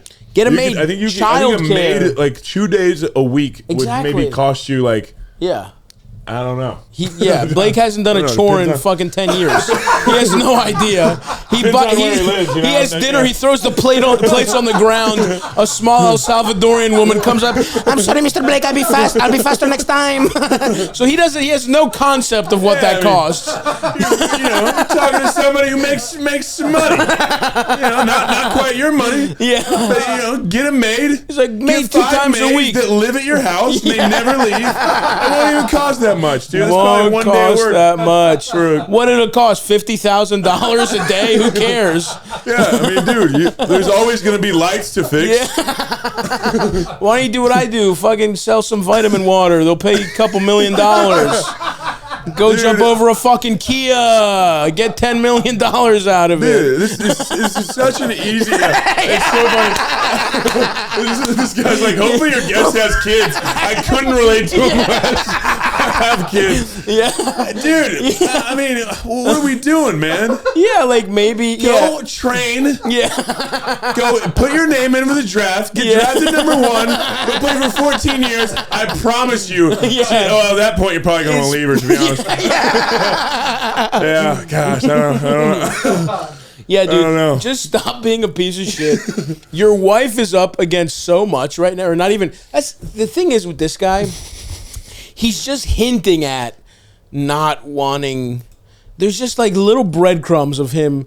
This is the beginning to the end. Yeah, just like, well, I hope she's not listening. Yeah. Maybe she is. If she is, like, this guy's a fucking dickhead. But, like, look, this is a tough time. And, yeah, if you make that much money, how about you fucking help her out a little bit? Because, yes, I'm not saying you're not working hard, but she's fucking doing, like, 3 jobs right now. Like, you guys aren't equal right now. Her share is larger than your share right now. Even though it feels like you're bringing home the money, toddler and 10-month-old is so brutal to have to fucking put up with. All day, every day, where it's like, dude, try. Literally, I would love for you to give 1 day of doing that. of trying to just like feed those kids, like switch it up. Well, who's gonna make really, really, really good money? Yeah, you're right. You're right. You're right. You know? They're so fucked. His hands are tied. His hands are fucking tied, dude. But that's the thing. He's bigging himself up a little bit, and the subtext here is like, I make really, really good money. I shouldn't have to put up with this. Yeah. He hasn't even gotten into his. I'm sure somewhere lurking here is like him not getting sucked off enough. I love, you know. Like that's she's a little sensitive sometimes. Yeah, she's got a fucking baby. She's got 2 babies, and her mom died months ago. He didn't say this year. He said a couple months ago. And by the way, you know it was probably less than a couple months. Yeah. If it was 2 months, he would have been like, you know, our mom died like half a year ago. Yeah. If he says a couple, it was probably 6 weeks ago. Yeah. They just left the fucking viewing. Yeah, dude, you're being a piece of shit here. We get home from her mom's funeral, and the house is filthy. There's tears everywhere. She got tears on my new driver. You can't get salt on a fucking driver; it'll rust. You fucking bitch. So yeah, dude. Oh my god. You're gonna have to stop being a dickhead and realize that she's actually the one dealing with more than you right now. And that just because you make the money, when you enter a partnership like this, which even though you're not married, we're going to take you at face value and say that you are committed to this woman. The money is just, look, you agreed to this, right? You agreed to being like that's the thing about a family. It's not capitalism. You don't get to buy more control because you have more money. A family is fucking communism, and it's each to what they can do. You need to support her because she is biting off way more than one person should chew right now between raising 2 kids full time and being like a fucking, housemaker, whatever the fuck. Or the other thing you do is you can start a trophy shop and maybe get a little extra money, make your kids make their own trophies, and that way they can put them to work. Put these fucking kids to work. 3-year-old can work. 3-year-old can work, brother. But yeah, you're being a dickhead. Try and support her a little more. And realize that this is tough. You know, a little house, a maid, a fucking cleaning lady once a week, or even like some childcare. Do you have family that can help her out? That shit's fucking huge. Daycare for your kids. I mean, my friend, for the 3-year-old at least, like maybe putting the kid into daycare. She's with the 10-month-old, and then But anyway, I don't know. There's something going on with that guy. There's something just a little. By the way, Elvis, good call. I feel a little cooler already, even though it's, Yeah, I don't feel like I'm dying anymore. Yeah, we gotta leave these. We gotta leave it. We gotta leave for that. All the apps Remember the first time we figured this out was with Lewis Black, and dude, this fucking guy was like, I felt so bad. He was like almost fucking passing out, and it's like we didn't think about that with our I felt bad for him. I'm also like, so what was it like eating pussy in the 70s or whatever stupid question. What was it like being a fucking Jew in North Carolina? You killed Lewis Black. He died of heat exhaustion. I felt that way, dude. I felt so bad. All right, let's get some more fucking questions rolling here, Eldo. That was pretty good. These people are all going to be like, God, not the worst guest to give advice. I can't relate to me at all. All right. Let's see. Hey, Stav. Mike from Indiana. Okay, from the heartland. Big fan. Hope you come around here sometime soon. That's not the point. Real quick. So my cousin, he's like 6 years older than me. I'm in my late 20s. He's got a wife. He's got 3 kids. Everything seems to be going well for him. But just recently, his wife called me and wanted to ask if she thought he was cheating on her. I fucked that up. But called to ask, and I asked him, and he kind of gave me a vague response. Yes. And I genuinely am conflicted and don't know what to say to her, because if I find out he is, do I want to be that guy and be a messenger who gets shot? Because I love my nieces and nephews, like my little cousins. I mean, I got brothers, but I don't know. I feel conflicted, and I thought I'd ask you if you were to find out, like, let's say one of your brothers was cheating on his girlfriend, would you end up telling him? Or would you end up telling her if you found out? Because I want to tell her, but I also don't want to I don't want to be the person to break up a relationship. I got a big family. So yeah. Thanks, Stav. Take it easy. I don't know. This is maybe when I revert back to villager brain here as a first generation immigrant. You never go against the There is family. no way I'm snitching on my brother. First of all, my brothers would never cheat, but they really wouldn't. That's not even like me setting them up for safety in the future. You should ask my brothers this question. That's actually a much more interesting moral dilemma, but I can't see a world where I snitch on those closest to me.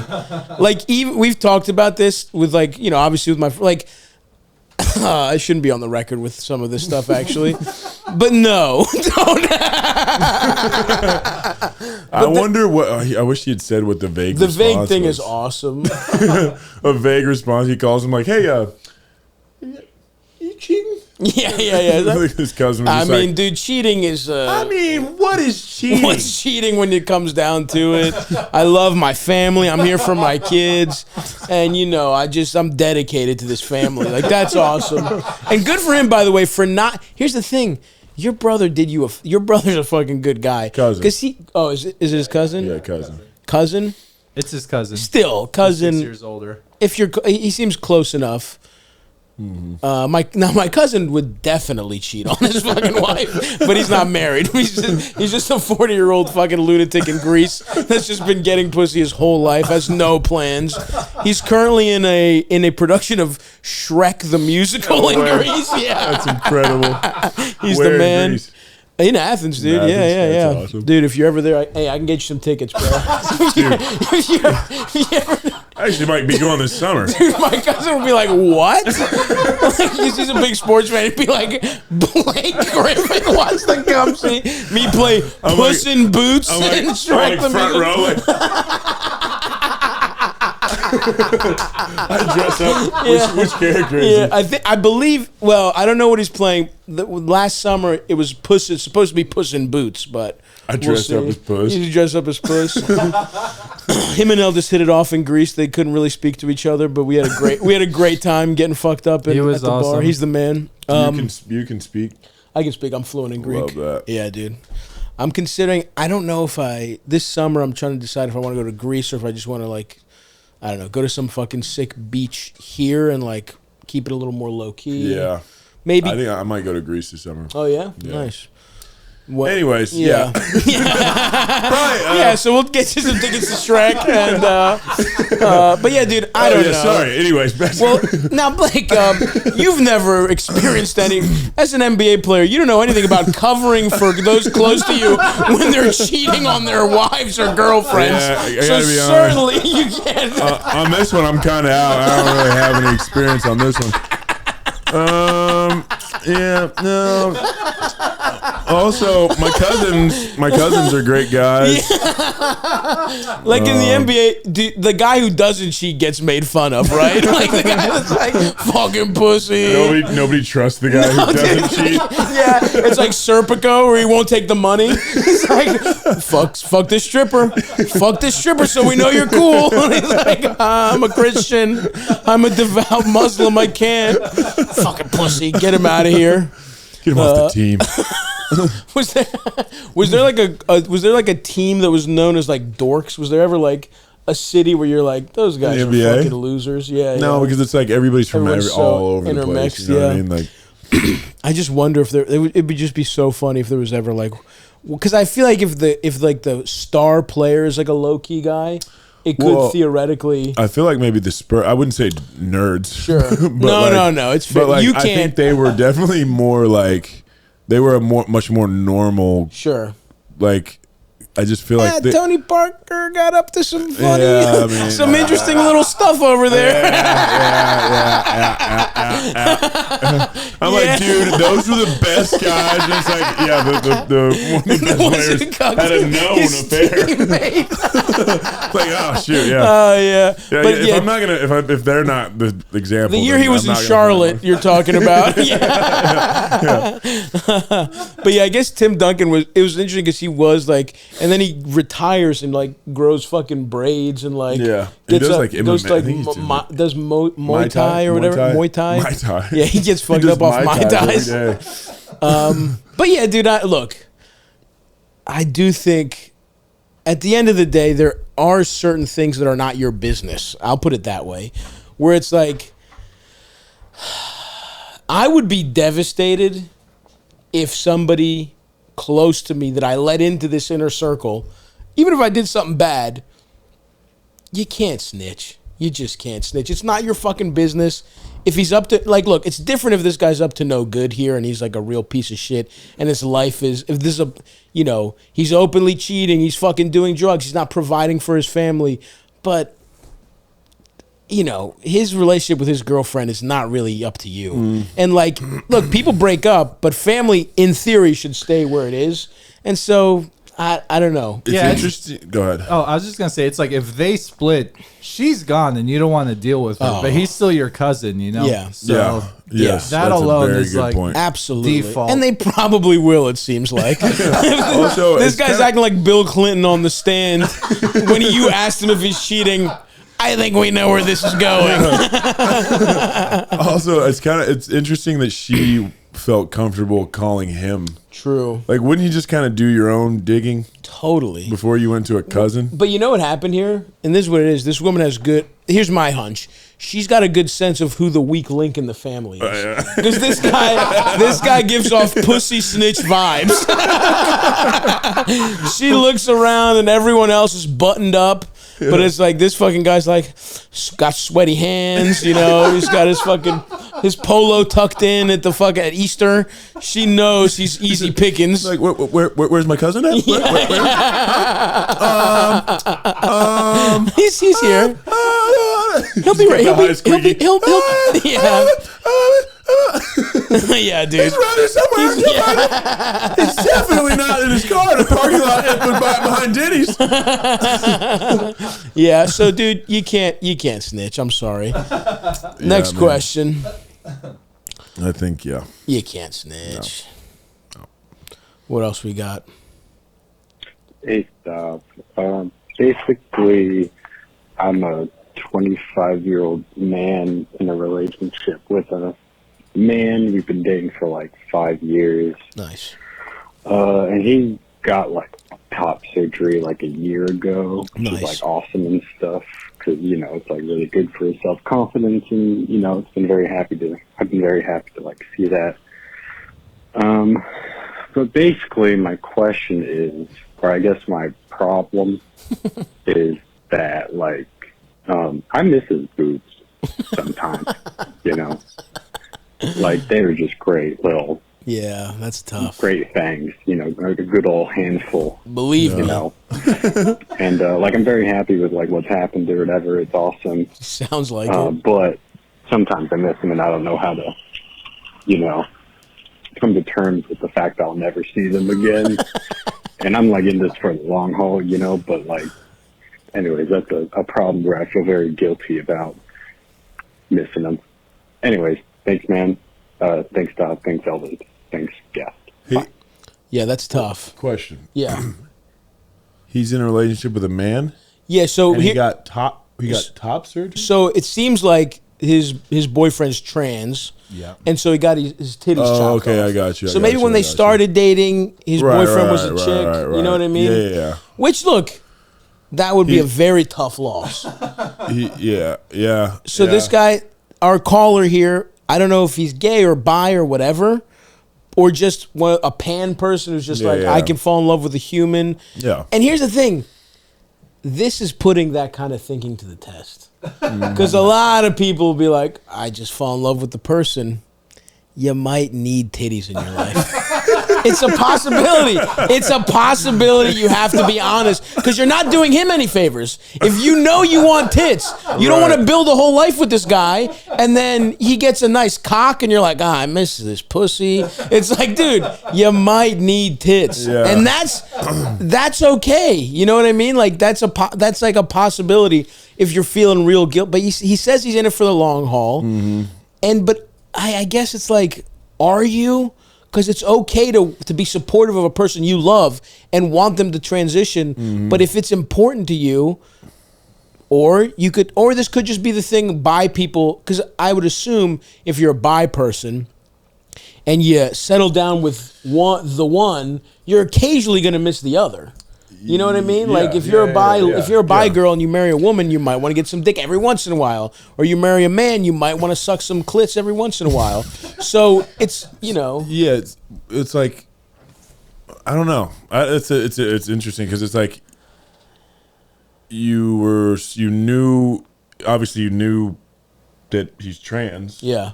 Like, that's probably like it's gonna happen eventually. That's the vibe. Of course, you know what I mean, like he's letting you know these. So don't get used to these tits; they're coming off. So like, what happens? Yeah, what happens if you do a gender reassignment down there? I mean, are you mad? Reassignment surgery down. Then it's like, well, is he? I don't know. What are you attracted to? Are you mad? What I'm saying is, what are you attracted to? Right. What are you attracted to in this human? Because it's like, look, you can be attracted to the soul, and you might not. Some people are just like. Some people just need certain things. And, I mean, you like what you like. You like what you like. And look, here's the other thing. You can say, I love you. I miss titties sometimes. Maybe your boyfriend's a freak. He might want to suck some titties too, and you guys get to fuck a chick together. That sounds cool to me. Here's an option. Yeah. Well, why didn't he get some? Why don't you get tits? Then you can hold them yourself. You miss tits so much. Get a nice fat pair. Now that's fucking. Fucking galactic thinking, Blake. Look, the problem is the tits are gone. You have a way. Occam's razor, brother. Get your own tits. Should have gone transfer and just taken. You should have done a tit transfer. Tit transfer. Talk to the doctor. Do they have it's not too late. Yeah. We just actually keep them on ice for 6 months just in case. When we see a particularly nice pair, we keep them on ice. Buyer's remorse. It's a real thing. Or seller's remorse, I guess, in this case. Yeah. That's a great idea. Get your own set of tits. Yeah. Get your own set of tits. Problem solved. But I'm guessing he's not. He's not trans. He might, but look, maybe get one tit just for yourself. You each get one. You each get one. Maybe like a stress ball. Make a stress ball out of the tit and squeeze it every time you feel you miss it. So look, there's a lot of different ways to go about this. We've given some pretty good options. You a lot of good options. But yeah, if just I would just consider getting tits. Consider, I would give it some time. This person's probably feeling awesome. You don't want to be like, I miss your but you also don't want to keep it to yourself fully. And you do need to think about the fact that, are you actually, I mean, it sounds like you are. You love him, but give it time is a good point. It's like a big change for everybody. Change. They're both like adjusting to it, and like fuck, I was gonna say something else, but I forgot. That's awesome, Eldest. Really great fucking. I was like, great, Eldest will take us home. We'll move on to the next fucking question. And then the middle, I was just gonna say, talk to him about it too, and like just say you like, just be honest. Yeah. Like, why not? Be like, I miss titties. I still love you. Can we get some titties in the mix? I still love you. Yeah. Would you There's want nothing some wrong with titties? that. Like, just be forthright. Absolutely. Honesty. Exactly. Honesty is always the best policy. And just say, I miss titties. I miss titties. God, that would be a real deal breaker for me. I gotta be honest. Yeah. That would be brutal. Same, to be honest. Because I've hooked up with non-binary people, but they happen to have tits and a pussy. And if they were to chop those titties off, I mean, I might still, who knows, but I might still fuck them. Probably. Yeah, I'm thinking about it. I'd miss them though. But I'm not settling down for life. Fucking a person once, that's one thing. But yeah, good luck, man. Anyways, good luck. Fuck. It's a good question. That is a good one. Let's see what else you got. You've been doing a good job, Eldest. This is what happens every time we take a break and re-record. He comes through with like a bunch of good questions. I bet you in 3 episodes they're all dog shit. By the end of a 10 episode recording stretch, it's pretty tough. It's like so. It's like 7 like 3-minute calls in a row. It's like some guy he's lonely. Dude, that's most. We have 4,000 voicemails here. That's crazy. 4,000. Hey, Stavvy, esteemed guest, and Eldest the Albanian bunker dweller. That's right. I've got a serious dilemma on my hands, and I could really use y'all's advice. So I have a friend who hit me up saying that someone I'm mutual friends with on Facebook was selling some expensive concert tickets, and they asked if I knew the person. And I said, yeah, I know them. Basically just saying I went to high school with this person, and I know they're not a bot or anything. Anyways, they proceed to scam my friends out of about $1,600. They were concert tickets for his little daughter's birthday, and this person I went to high school with that I'm Facebook friends with just ghosts them. And I hit him up, and I'm like, hey, you know what's going on here? And they basically ghosted me and more or less admitted to scamming him. So I've already free-canoed them, which is where you make a fake Craigslist listing with their phone number saying that you have a free canoe. What are other ways I could ruin this person's life using just their phone number? So if you could help me out with that, I'd really appreciate some any ideas that you guys have. Thanks so much. Have a good one. Wow. This guy is just Did you know he was a piece of shit, though? Probably not if he was. If it's someone you know from high school, like it's like you don't know how shitty people can evolve. That's true. That is true. But I don't know. I feel like I'd have a hunch. I feel like was this someone you would have bought concert tickets from? That's really the question. Not like, are they just real? Now, look, it's not your fault. This guy's a fucking scam artist. The guy, clearly, it sounds like Taylor Swift tickets were fucking. He was scammed out of some Taylor Swift tickets. His daughter's birthday. I wonder. You know what? That's a good point. No one talks about how many scammers Taylor Swift has helped. She's fucking rising. All the economy's rising all over the place, dude.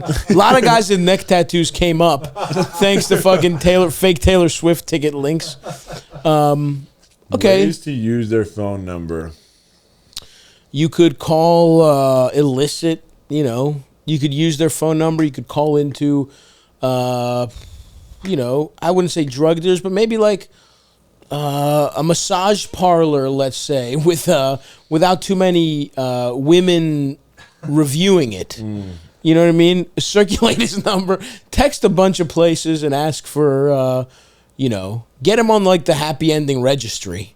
You know what I mean? Yeah. You could get his number on that way. You could. Can you volunteer somebody for this registered sex offender? Turn himself in. He's like, I just feel like I should be involved in here. Call a bunch of shady businesses. I think is a good one. You could sign him up for. You could sign him up for a bunch of. I guess email lists. Do they have phone? Oh, you know what? I got a phone number. This is actually. I think I have something nice. I bought a second phone line, thinking I was going to use it as a business line. Mm-hmm.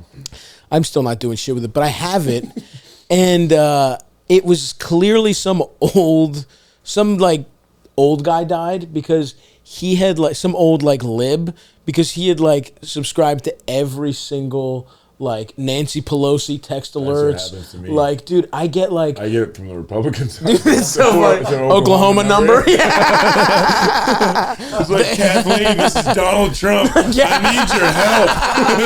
Kathleen, they're letting Mexicans in. You can stop it. They are teaching immigrants English, but making us learn Spanish. Something like that. I think I get so many of those, and they're so fucking annoying. So sign them up for both sides. Text alerts. Make a donation. Well, then you're spending money, but I mean, honestly, I think you go the route of like setting up an elaborate scam.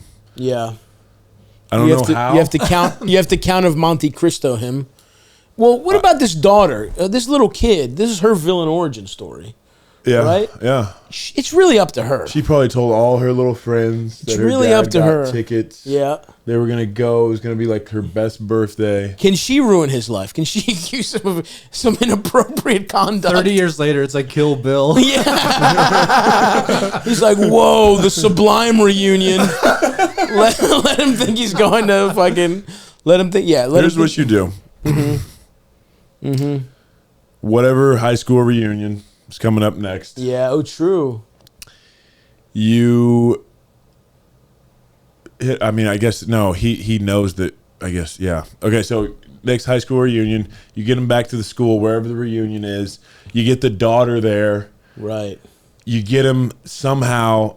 Somebody pantses him. Sure. You snap a picture. Right. Daughter's right there. Daughter's right there. His pants His down. dick is out. It's technically child porn. This is going to the police, or you give us our $1,600 fucking dollars. Yeah, that's a great point. That's I don't know great. if it's very No, practical. I like this. I like this. It doesn't have to be, but yes, it doesn't have to be it doesn't have to be the high school reunion, but we have to get this guy I don't know naked. why I said that, but I guess that's the only way it would make sense. You have to lure him somewhere. Yeah, you got to lure him. So you got to lure him in with like, okay, let's create an AI juggalo with big tits. I feel like this guy, the guy who's on Facebook Marketplace scamming Taylor Swift tickets, I think that's what he wants. It's like a plus size big titted juggalo with like an eyebrow naturals. piercing. Heavy Naturals, thick with vein, one really big vein in Blue. the tit. It's One dark blue. Dark blue. It's the most beautiful blue It you've ever would come seen. out purple if you put a thumbtack. It would take a little while for it to oxidize. That's how deep this blue vein is. So get him his type of bitch. Invite him over. You know, you have to do a reverse To Catch a Predator. Yes. Where you put the child in a fat suit. You make the child pretend to be a legal adult, and then just settle. You know, make yourself comfortable, and then the child. Now look, we don't want to expose this child to anything, but What's funny she's got her is he back would show turned. up with the same like goodie bag that the actual Predator shows. Like, well, why do you have a pack of Smirnoff Ice and condoms? I thought she was 32. Yeah. I swear to God. Well, she's 16. I like this actually. We get the child a fat suit. You put her in it. She the looks way- like a sexy BBW juggalo. Okay, but it's actually a child he's met up with, and now he's going to fucking jail for She child. unvelcros. But here's the thing. We don't have to send him to jail to be a sex offender, right? True. We You just can need just blackmail him $1,600 into, back. hey, and maybe a little something on top for our us. trouble. This is the thing. This is a top of the line fucking to cover the expenses of the fat fat suit. suit. Yeah. This is top of the line. So, It's gonna, you know, that's $3,000 at Yeah. least. Yeah. $3,000, because gonna Lord have- knows he's done this to other people. He's done it He's to other got people. money He'll- lying around. He'll strike again. So yeah, I love this. That's a perfect idea. That's a really good one. All right, I really like what we got here. We've really helped some people. You have a fun one. How are we doing on time? We're at 141 right now. Oh wow, we're cruising. God damn. Cruising USA, baby. All right, let's do one. Let's do a nice one. You got something good for us, Big LD? I'll bring us out with an update and a little follow-up. An update and a follow up. I love it. Hey, Stav. Calling with a little update and a little more advice. So I was the guy that called in and had that really avoidant girl that would not see me for like over a year, etc. Mm-hmm. So the episode was with Sam Talent and Nathan Lund. Just Do you remember that guy? Give me a little background. I seem to remember, but I think this guy was like Fill us in. 400 or 500 pounds or something. He was like online talking with some girl for like over a year. Yes. They maybe hung out one time, but didn't fuck or anything. But I remember this. He was fat as shit. He didn't believe in himself, and he just didn't. Yeah, he was just acting like she was weird too because she talked to him all the time, and there was something potentially there. But he just was too. And we were because on this episode that was actually one of the episodes we were stretching the limits of this couch. We had a lot of man on this pod. Sam Talent and Nathan Lund, two very funny, very fat men, and we all knew the fat boy's heart, what he was up against. Mm-hmm. So basically, he was too timid to make a move. This woman was a little weird. We couldn't really get a good read on it. That's pretty much the situation, right, Eldis? that's right. wanted to let you know that episode was a real kick in the ass for me. Got me going in the right direction. Yes. Not so much because of what you guys had to say, but just hearing myself be so goddamn pathetic on the phone was truly jarring and awful. Yeah, that's tough. What I'm calling to ask about today is, honestly, shortly after I left you that message, I met this wonderful woman. We've gone out a handful of times. She stayed at my house like 4 times over the last 2 weeks, which I am absolutely so down with. Yeah, you're craving affection. But what I'm trying to get at is, I'm trying to understand, like, how soon is too soon to ask somebody to be in a relationship with you? Because in my dating history, I've gone way too fast into these things, and I really don't want to fall into that same trap again, because I end up getting involved with somebody and getting too deep with somebody that some of these red flags weren't Hold on, this is the fucking guy that was talking to a woman for 5 years and wouldn't make a move, and now he's calling us and saying, "Love you." He doesn't. He gets into things too quickly. Oh, that was nice. He said "love you" at the end. Oh yeah, that is yeah. Sorry, I was too busy shitting on him.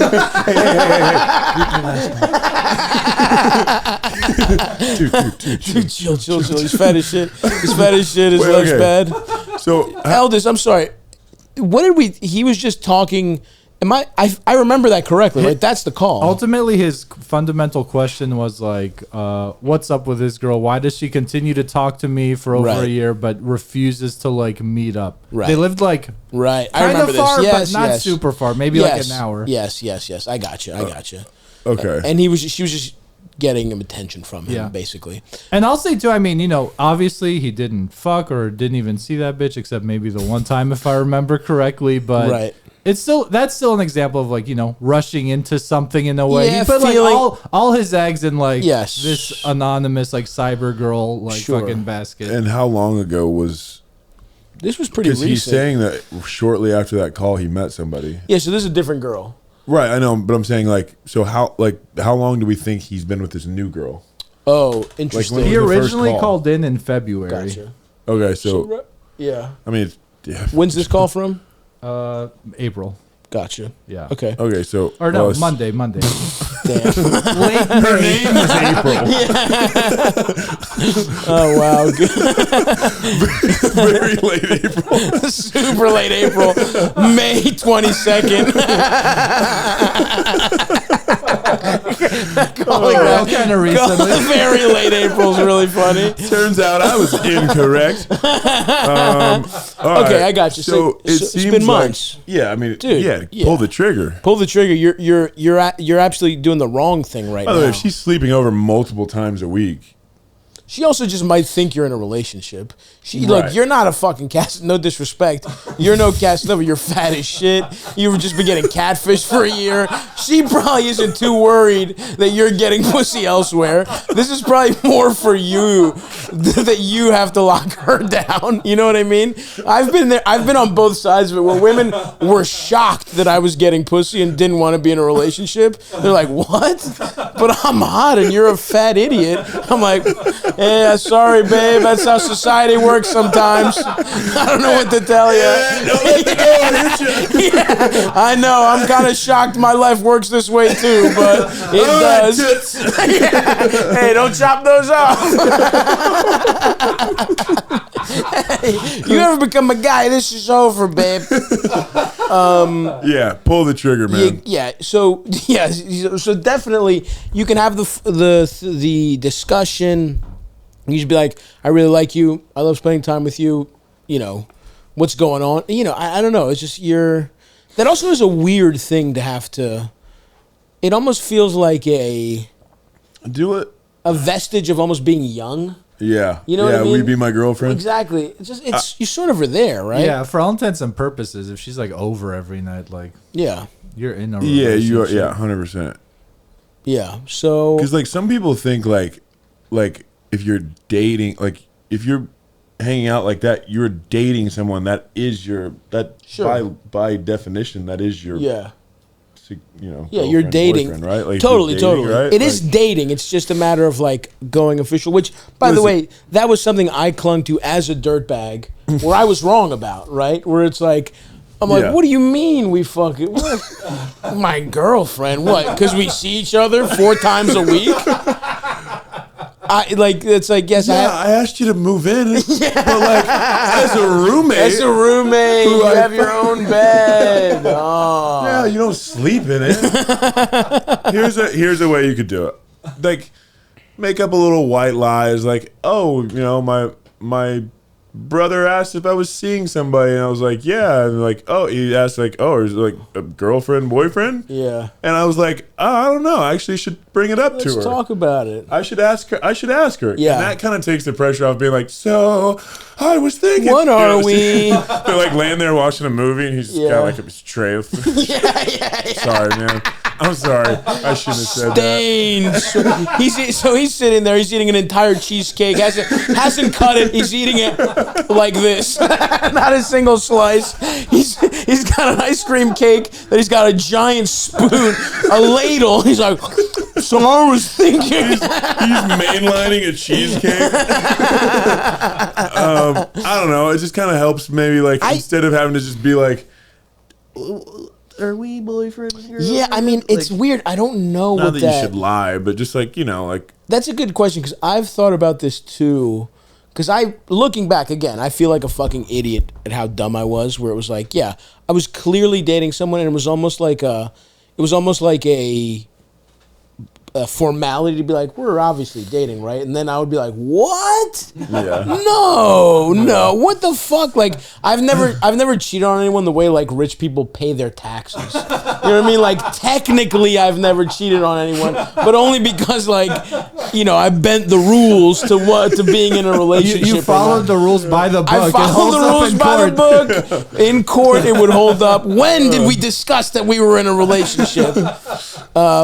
So like, I almost think like, yeah, the way you have this conversation, but it's good to be. You know what is good is to sit down and be like, hey, I just want to check in because I really like you and I want to take this. You know, I want to just kind of be in a committed relationship, and I feel like we're really hitting it off. I just want to see how you're feeling. That's great. That's a nice check-in because sometimes people want different things. Sometimes, you know, best case scenario, she laughs at you and is like, of course I want to be. Like, what do you think we've been doing? Yeah. Worst case scenario, she's like, what? Just because we spend more, you know what I mean? Like, which could happen. But the sooner you have, then you know. Then you know and you're better off. And by the way, you met someone wonderful. You can meet them again. Don't put yourself through that same fucking, you know, bullshit scenario. You know. So, you know, we're rooting for you, little buddy. Our big buddy. Our big buddy. I'm getting ready. You know, I'm thinking about maybe, you know, hanging up the little slut, my little slut era, and just becoming a kept man.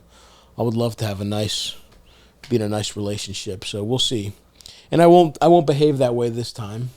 I'll be, you know. Dude, thanks, proud of you, man. Thanks, dude. Looks like we're all learning a little something. We're all learning a little something. Learned that I was miserable losing a game 7. And well, it was game 6, I believe. Yeah, it was game 6, yeah, you had to then go blow game 7. Hadn't quite yet. Yeah, you were up 3-2. You had to lose that game and another game. It was game 6. God damn it. Walked right into that one. Anyways, you piece of shit. Just ask her, man. Yeah, just ask her. Fuck you. Taking out all my aggression on this guy. Dude. Yeah, good luck, little buddy. Dude, Blake, thanks for... This was so fun, dude. We fucking... You know, I had so much shit I wanted to ask, and we were just rolling, so you got to come back. We'd love to have you. Yeah. And anything people should look out for. We didn't even talk about... I mean, I want to talk about how sick it is you're bringing back slam ball. Oh, yeah. That's fucking awesome. We didn't even discuss slam ball, which is... That is when I realized we are the same age. 'Cause I'm like, oh, the shit this guy's working on is shit I remember from being a kid. Because slam ball was so fucking sick. It was so sick. So sick, dude. I got approached to be a part of that, and I immediately I hit a group chat. All my boys are all my age. Yeah. or our age, and I was like, hey, would you guys watch Slam Ball if it came back? And it was like, oh my god, yes. And I was like, I'm in. And it did really well last summer. And it's like the perfect time because it's in that dead spot of like no football, no basketball, only baseball's on TV. But people don't really watch, you know. Yeah, totally. No, fuck baseball. And it's going to be even bigger this year. For sure, because I feel like I didn't even know that. Like, I literally... Like, because we met last year and I was like, oh, what kind of shit has this guy been into? Because you were like, you hadn't officially retired. You were fucking sticking around playing for the fucking Celtics. Which sucks. Fuck Boston. I was so happy. Like, I'm glad you retired for yourself, but I was like, thank God this motherfucker didn't make me kind of root for Boston on some level. Because I would have had to root for you winning your, like, I would have been, part of me would have been happy if the Celtics won, which would have been such a fucked up thing to make a man go Boston. Through. I really do. And it just goes back to just them winning too much for so long. Yeah. And I'm a Ravens fan, and we have like we always had the big Patriots shit, and like I'm an O's fan, and the Red Sox and Yankees were always like fuck them. And I realized in basketball I don't really have a reason to hate them because I liked that KG team. That was a cool team. Yeah. I was actually rooting for those guys because they were young sick, Rondo and like I was such a KG fan. Yeah. So when they won, I was happy. Right. But then that started I think it really is tied up in Patriots hate more than anything. But then it transfers into just because they had such a fucking run of just such a run of being awesome. What I mean? Like 6 championships. I mean, between the you got the Patriots, the Red Sox, and the Bruins were winning too, and it's like fuck, just fuck them. The only team that wasn't winning was the Celtics, but I also just kind of my NBA fandom is so weird because growing up I was just like I was like a free agent fan because Baltimore doesn't have a team. You're right. And you can't Oklahoma is one of those places where people like weirdly root for like the Cowboys or something for the NFL. Yeah. But it's like that's not where you're from. Right, doesn't but it's like the weird? Closest. At least it's like it's 2.5 hours. Away. Oh, okay. You know what I mean? Like it's not the same state, but then like Oklahoma. I mean, basketball was like that till we got the Thunder. Right. For me, like, dude, who'd you root for? Dude, I was like a Bulls fan when I was young because back then, like, there's no league pass, no social media. You couldn't keep up with teams unless you're looking in the newspaper. Totally. But and you're only seeing games that are on national TV. Yeah, yeah. And so I don't think I ever watched a Clippers game until. Nobody fucking. You know what I mean? They were never on national TV until later on. Then the Darius Miles, Elton Brand. Well, that was later on. I'm saying like in my childhood, before till 2000, I probably didn't watch a Clippers game. So were you a fan of? Who were you a fan of growing up after the Bulls? Because I kind of had that. I bounced around. I did too. I was more so just like followed players. Like I loved Vince Carter. Oh yeah, absolutely. But again, couldn't see him that much. Yeah, he was harder because of Toronto. Yeah, I was the team that captured my heart first after. I mean, because everybody's like, and I was a big AI guy. Yeah, and Philly and Bolton. Oh, he's the fucking man. Are you kidding me? And then him, his run where he takes a game off that Lakers team is like insane. Yeah. But the Kings. The Sacramento Kings team, which with like Vlade and Weber and like that. Yes. That team was, especially because Vlade looked like every one of my fucking friends' dads and my dad. It was like there was just a guy. It was hilarious. Eastern European representation. A bald guy with a beard was every one of my dad's like contractor friends looked and probably smelled like Vlade Divac. Just smoking cigs, throwing behind the bag passes. Yeah, he was the man, dude. Dude, they said they used to smoke at halftime. He had a little room next to the Lakers locker room. He'd smoke cigarettes at halftime. So sick. Elders being like, "Who's this guy?" Yeah, I mean, tell me that fucking guy doesn't look like half the Albanians that you grew up with, Elders. Big time. Yeah, I love it too because he also he's such a petty Eastern European man that he had a feud with Luka's dad or something, and he didn't draft Luka number 2. Oh yeah. He was the GM for the Kings, and the fucking Suns were they were idiots. They passed on him. When they had his coach, they got Ayton, which is like, okay, he's from Arizona. Who gives a fuck? That's like something they would do in the '60s. It's like, well, he's the star of the local college. We have to have him on the Suns. It's like Luka was the fucking EuroLeague MVP at 18, and he goes anyway. I mean, Atlanta traded. And that's another thing. It's like, no, we need a 5'11" guy. Trae Young is good. He's good, but come on. Ayton and Bagley's hysterical. No disrespect. But you know, oh yeah, that's a tough one. It was Ayton Bagley, and Trey, and then Luca, which is such funny stuff. But yeah, salute to Vladi. And then obviously the 7 seconds or less Suns were like, this team's fucking awesome. Yeah, they were fun to watch. And then I don't know, I did like you guys. Obviously, the Lob City team was fucking fun as shit. And then I moved to New York, and I was like, all right, Knicks. I'm moving here. Yeah, I'm gonna be a Knicks fan. But I was always keeping an eye on Giannis, obviously, because the Greek thing. And now it's like, you know, I got that little like fucking. I feel like I have split custody where it's like I'm just like rooting for them not to be in the same series and like how much I would have, you know. But whatever.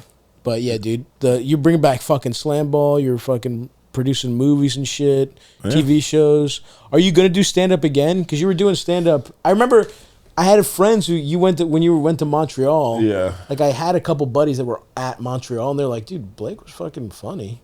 Like everyone was like surprised because you shouldn't be able to. So that was the first time I went. I think so. It was like 2016 maybe. Yeah, I just moved, so yeah. I went and hosted that midnight surprise show. Yeah. And it was fucking awesome. Yeah. I mean, the adrenaline that I got from doing stand up was very comparable to like hitting a huge shot. That's fucking crazy. I'm not, but you know that theater. Totally. That's like 100, like maybe 120 person theater. Yeah. And like getting off stage and like knowing you crushed. Oh, it was like.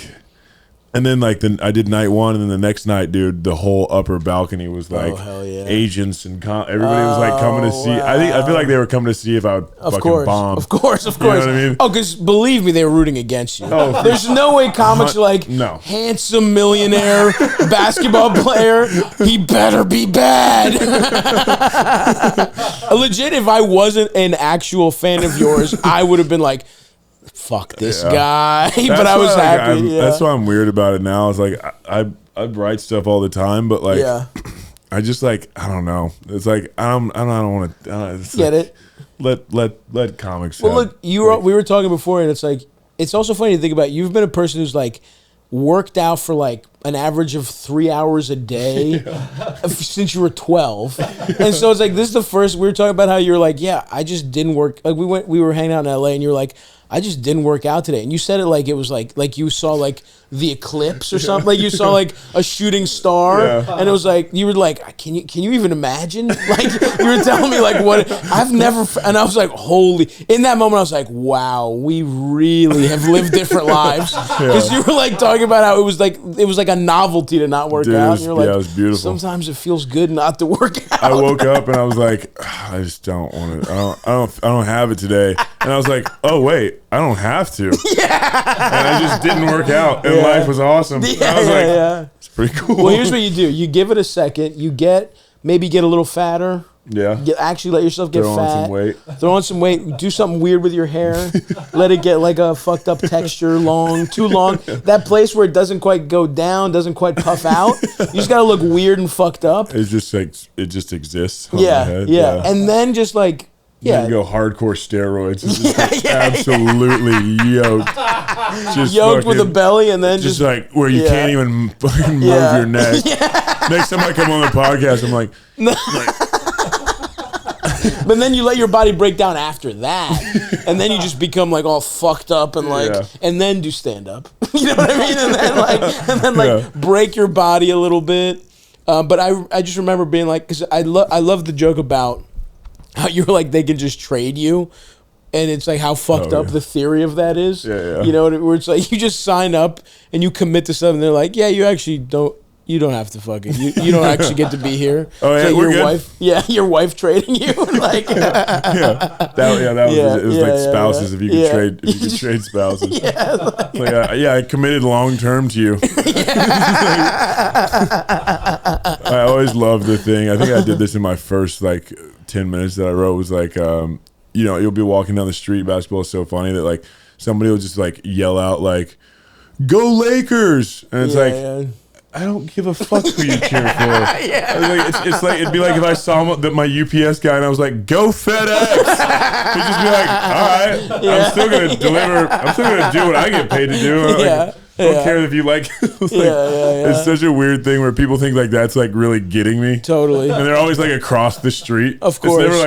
They're like, hey, go Lakers, man. Never that. They keep some distance in between it. Oh, absolutely, dude. I'm gonna start doing that, driving by UPSs and just be like, FedEx, dude. Fuck you, FedEx. Even DHL, man. Dude, I fuck with DHL even more. Yeah, dude. So you're doing nothing you want to plug in particular, or is that not really? I don't really have anything right now. Just check him out, BlakeGriffin.com. Check out his website, www. Search me. We're trying to get that rating to go up. Honestly, check out. He's got sick dunks. This fucking guy. So just go to YouTube. Check out. Go to other people's YouTube channels. Other people's YouTube channels that he is not monetizing. Look up his highlights set to like fucking songs. Set to like songs. He's that are probably gonna get copyright striked, but he's got some great highlights out there, folks. Just check those out. And then just think about me from time to time. Just think about Blake. He's gone. He's not on your TV anymore. He just needs that. Keep me top of mind for any projects. I mean, thinking about becoming an electrician because apparently the money's good, brother. I love it. Poor guy, just absolutely shitting on him, making a great. Fuck that guy. That guy, of all the guys we shit on, don't feel bad about him. I love it. Well, thanks so much, dude. This is a great episode, and thank you guys, and we will talk to you next time. Bye bye.